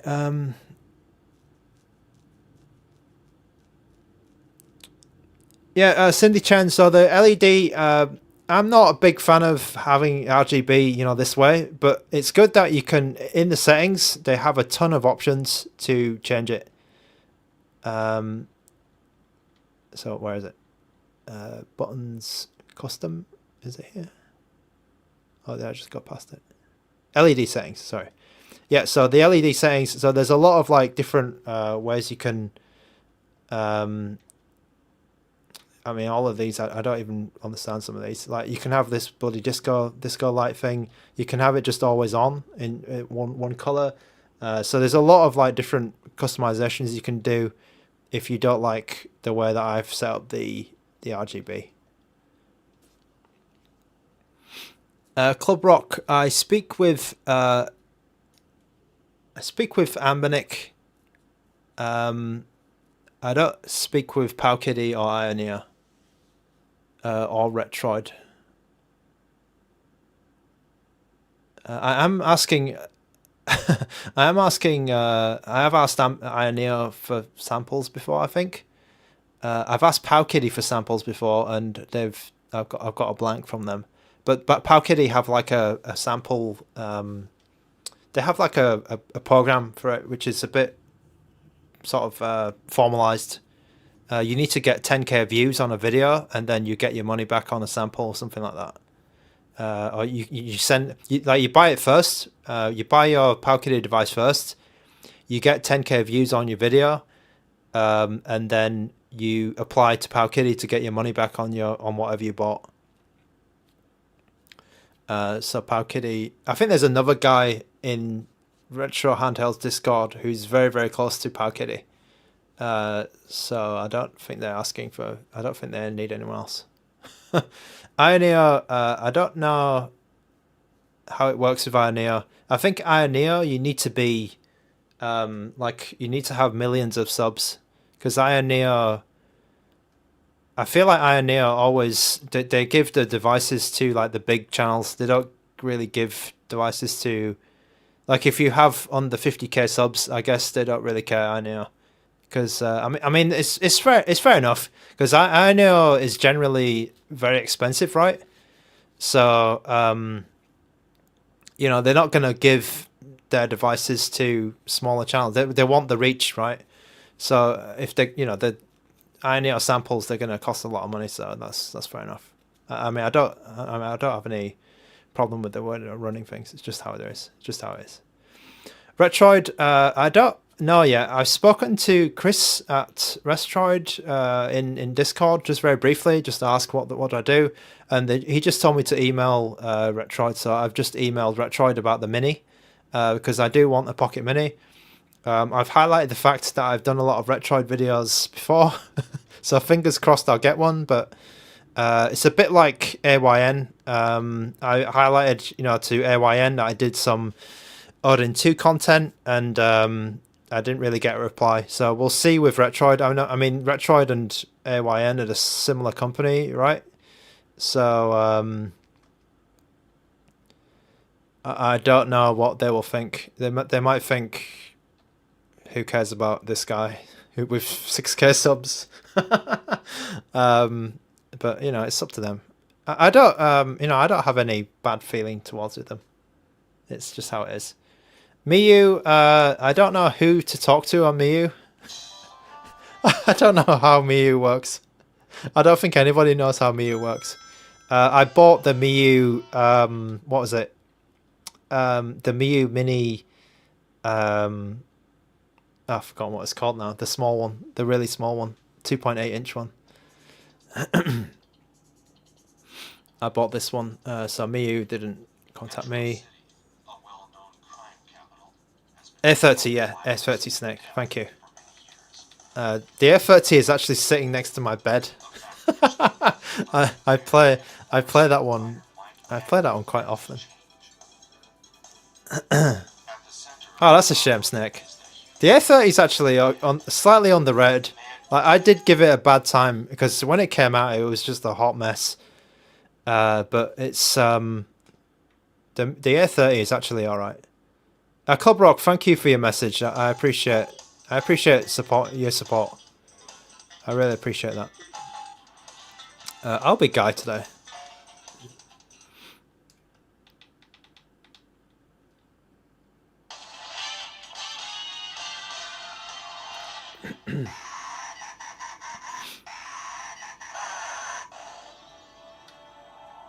Okay, I mean, as you can see, like, this screen is it's kind of nice. It's bright. The colors are good. I mean, I said it before. It's sharp. You might see some little scan lines or some lines on the screen. That's my camera, I'm afraid. So I'm not seeing any of that stuff on in real life. And my camera is a bit too sharp. So I might actually get rid of my camera and change a different one to get rid of this problem. But this camera is quite expensive, so I'm a bit reluctant to do it. Yeah, CJ. So it is. So I unfortunately at the beginning of the stream I forgot to charge my. Well, I was playing the handheld a lot today, just to get a bit more, of a feeling about how it works. And I ran the battery down to like 20%. So I don't know how much. I don't have an accurate reading about the battery today. The official stats are 6 hours. So that's all I can say about the battery today. You might be able to see from, oh god, when I unplugged it from my battery pack today, because I did charge it to 100%, but yeah, I can't give it an accurate battery check today. Theo, do I ever still use the cube? I've got a new cube. So I know, Theo, you had a nightmare with your light bleeding issues. I had some light bleed on my device, but it wasn't too serious. But basically, before I went on holiday, I asked ANBERNIC if I could change my device, and they gave me a new one, which is perfect. So I do have a cube. Oh, I just died there. It's terrible. I do have a cube, a brand new one, which is here. This one is perfect. Zero light bleed.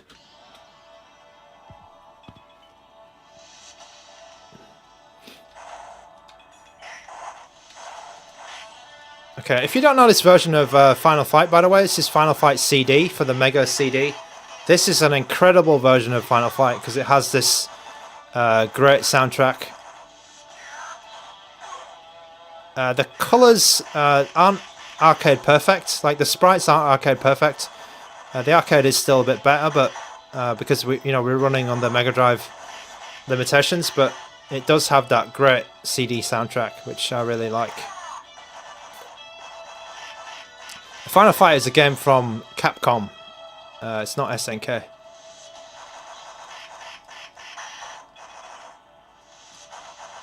Actually, this kind of game, I should be using the analog stick, because this kind of game, I feel works better on the analog stick. Alistair, I would probably say the arcade version is better, because the sprites are just they're a bit punchier and a little bit bigger. Because on Mega Drive, the colours, I don't think it has as many colours as the arcade. But I don't think you have that remixed. You don't have that remixed soundtrack, which is cool.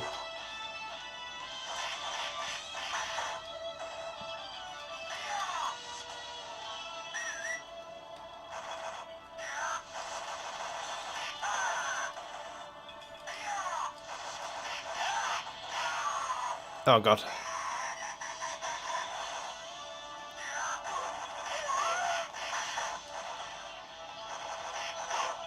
Jeremy Williams, hello. Welcome to the stream. I'll be finishing up soon, I think. 'Cause it's coming up to 4 hours. It's been a long one.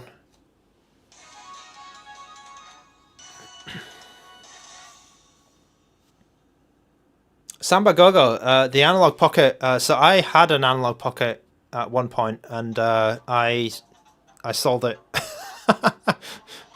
Before I opened the Analog Pocket, I sold it. I scalped it, I'm afraid. I had two.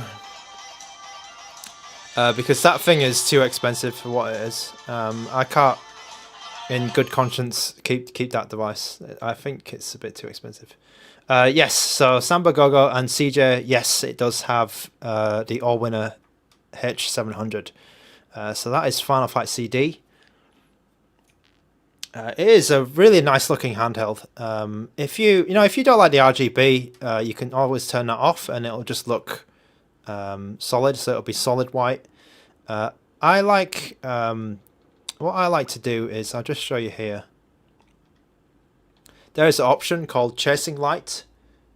I like to have this on, and then what you can do is you can set the background color to 0, which is off, and then set the full color to white. And then when you, I'm not sure if you can see that, but it might be hard to see, but as you turn the joystick, it will light up in the direction that you are you're pointing to. And I really like that that style of RGB because it's a bit understated and it still looks cool. So that would be my pick. Okay,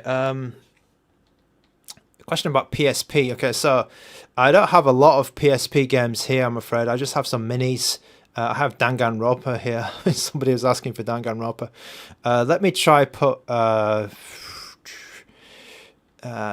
me put Grand Theft Auto Vice City Stories on. That's on ANBERNIC's SD card.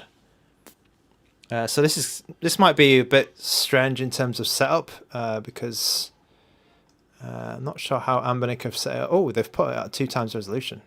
That might be me actually. Let me put the so I'll have all the frame skip off. I'll put some of the speed hacks on just because it's GTA, right? And then we'll see how this runs.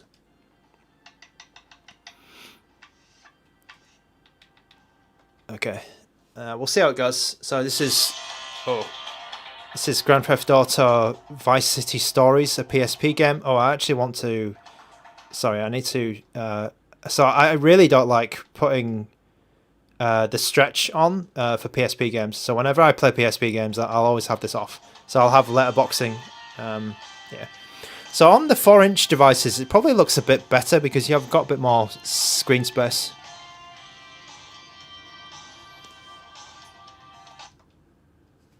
Best. Oh, is that because of the aspect ratio? Yeah, I don't like stretched stuff. Except on the Cube. The Cube is kind of okay. The Cube is a device where I would stretch a bit more. Okay, so I've messed up because I've put too many speed hacks on. Let me let me just turn these off because I think I've just completely destroyed the game. Okay, here we go.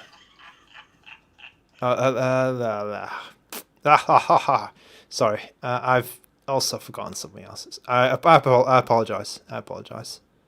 I want to put this on so you guys can see the actual speed of the game. Listen, if plans change, I'll let you know. What's this? It's a pager. Tough guy. Welcome to the 80s, Vic. Okay, Club Rock likes 1X Player. 1X Player I have no experience of. I don't own any 1X Player devices and I've never talked to those people. Samba Gogo has just bought a keyboard with Hall Effect switches. I also have a keyboard with Hall Effect switches. I have the what's it called? The Wooting. I have a Wooting keyboard. It is an incredible keyboard. I'm guessing you have the is it Razer or the other company? Who else is doing it? Okay, so we had a bit of stuttering there. Oh, so this device, because we have a 4-inch screen, right? This feels a lot more playable than the 3-inch ones, 3.5-inch ones. This feels a lot better, actually. It's not as bad as those. Like, this game was bloody tiny on 35XX. But on 40XX, I could see myself...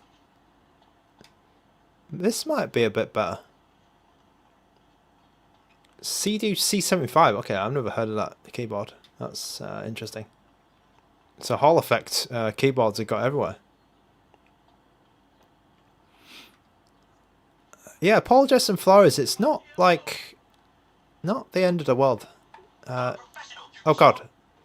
What was that? Okay, that was fast forward. Right, so I'm fast forwarding here. So if I press R2, I can fast forward and I can steal this truck. Okay, let's... I need to turn off this music. Oh, okay, so... I'm running... I was running at a low speed then. Okay. Actually, the analog stick is good. Yeah, the one analog stick is decent for this. Let's just have a little drive around. Oh, shit. Oh, shit. Okay, Seeker's Power Build Motor Mechanic. I almost crashed into something.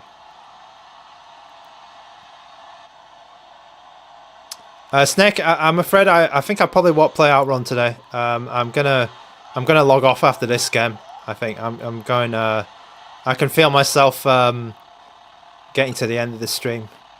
Okay, so there's some FPS issues. Let me try to fix that. Oh god. Okay, so let me try and put some... Let's just try and put some of these on.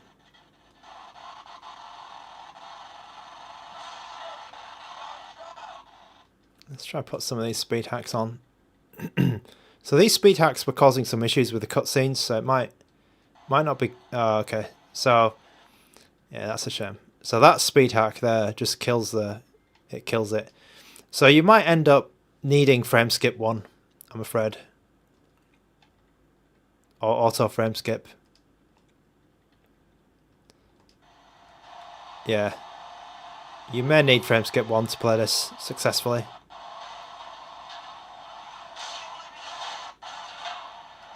I mean, it works, and maybe some 2D games or lighter games will work, but this game is a bit heavy. Bit heavy for this device. Okay, I'll leave it there. It's running okay, Snake. I think this is not perfect, but it's okay. It might be playable to some, but for me, it's not full speed. It's definitely a decent effort, you know, because you don't expect these, you know, H700 to do something like this, but and especially you have a bit more screen on the 4-inch ones. I think it's not too bad, but yeah, for me it's not full speed and not great, Okay, Club Rock is asking about Pandora's Box. I've only ever played a Pandora's Box at a friend's place. It's okay. It's interesting, but I think they're a bit underpowered, some of these. I've yet to see a big Pandora's Box, which is like really high end. I'd rather use a PC running Batasera. Samba Gogo, yeah, PSP, not really for Cube. I don't endorse that. I don't endorse that at all. Okay, let me... Oh, it's very late where I am now, so I am going to go to bed. This is a long one. This is a really long one. Let me just check. All right.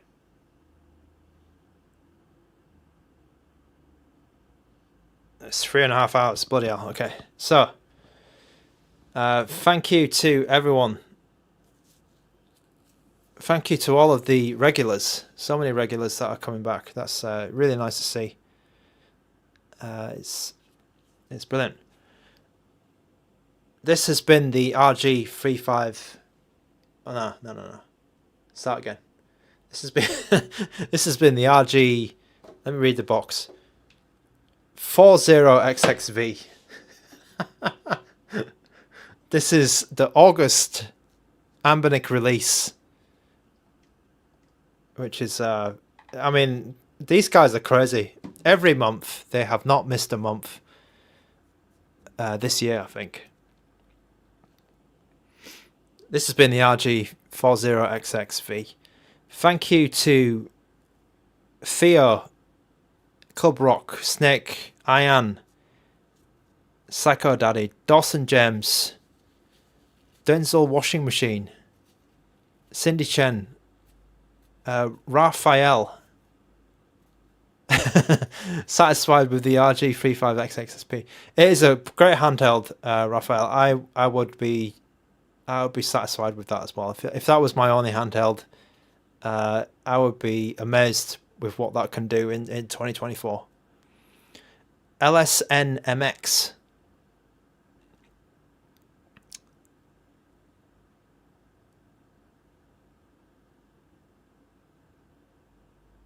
Thanks, Theo. I mean, it's a bit complicated, but it's a bit complicated. I just don't want to go into it.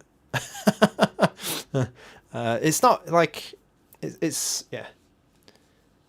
I mean, it's not. I'm probably making it. Maybe it sounds worse than it is, but it's not. It just means that it just means that I can't stream as much. I'm just busy, but I will come back and do stuff like this because it's fun. And you know that I love video games, so it's just Cindy Chen, thank you very much. Bic Orange, thanks so much. All right, let's call it there for today. I'm gonna go to bed, and thanks everyone for watching.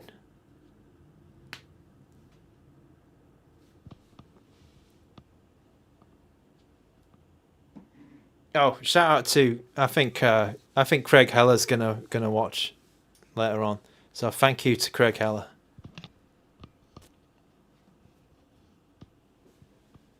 Bye now.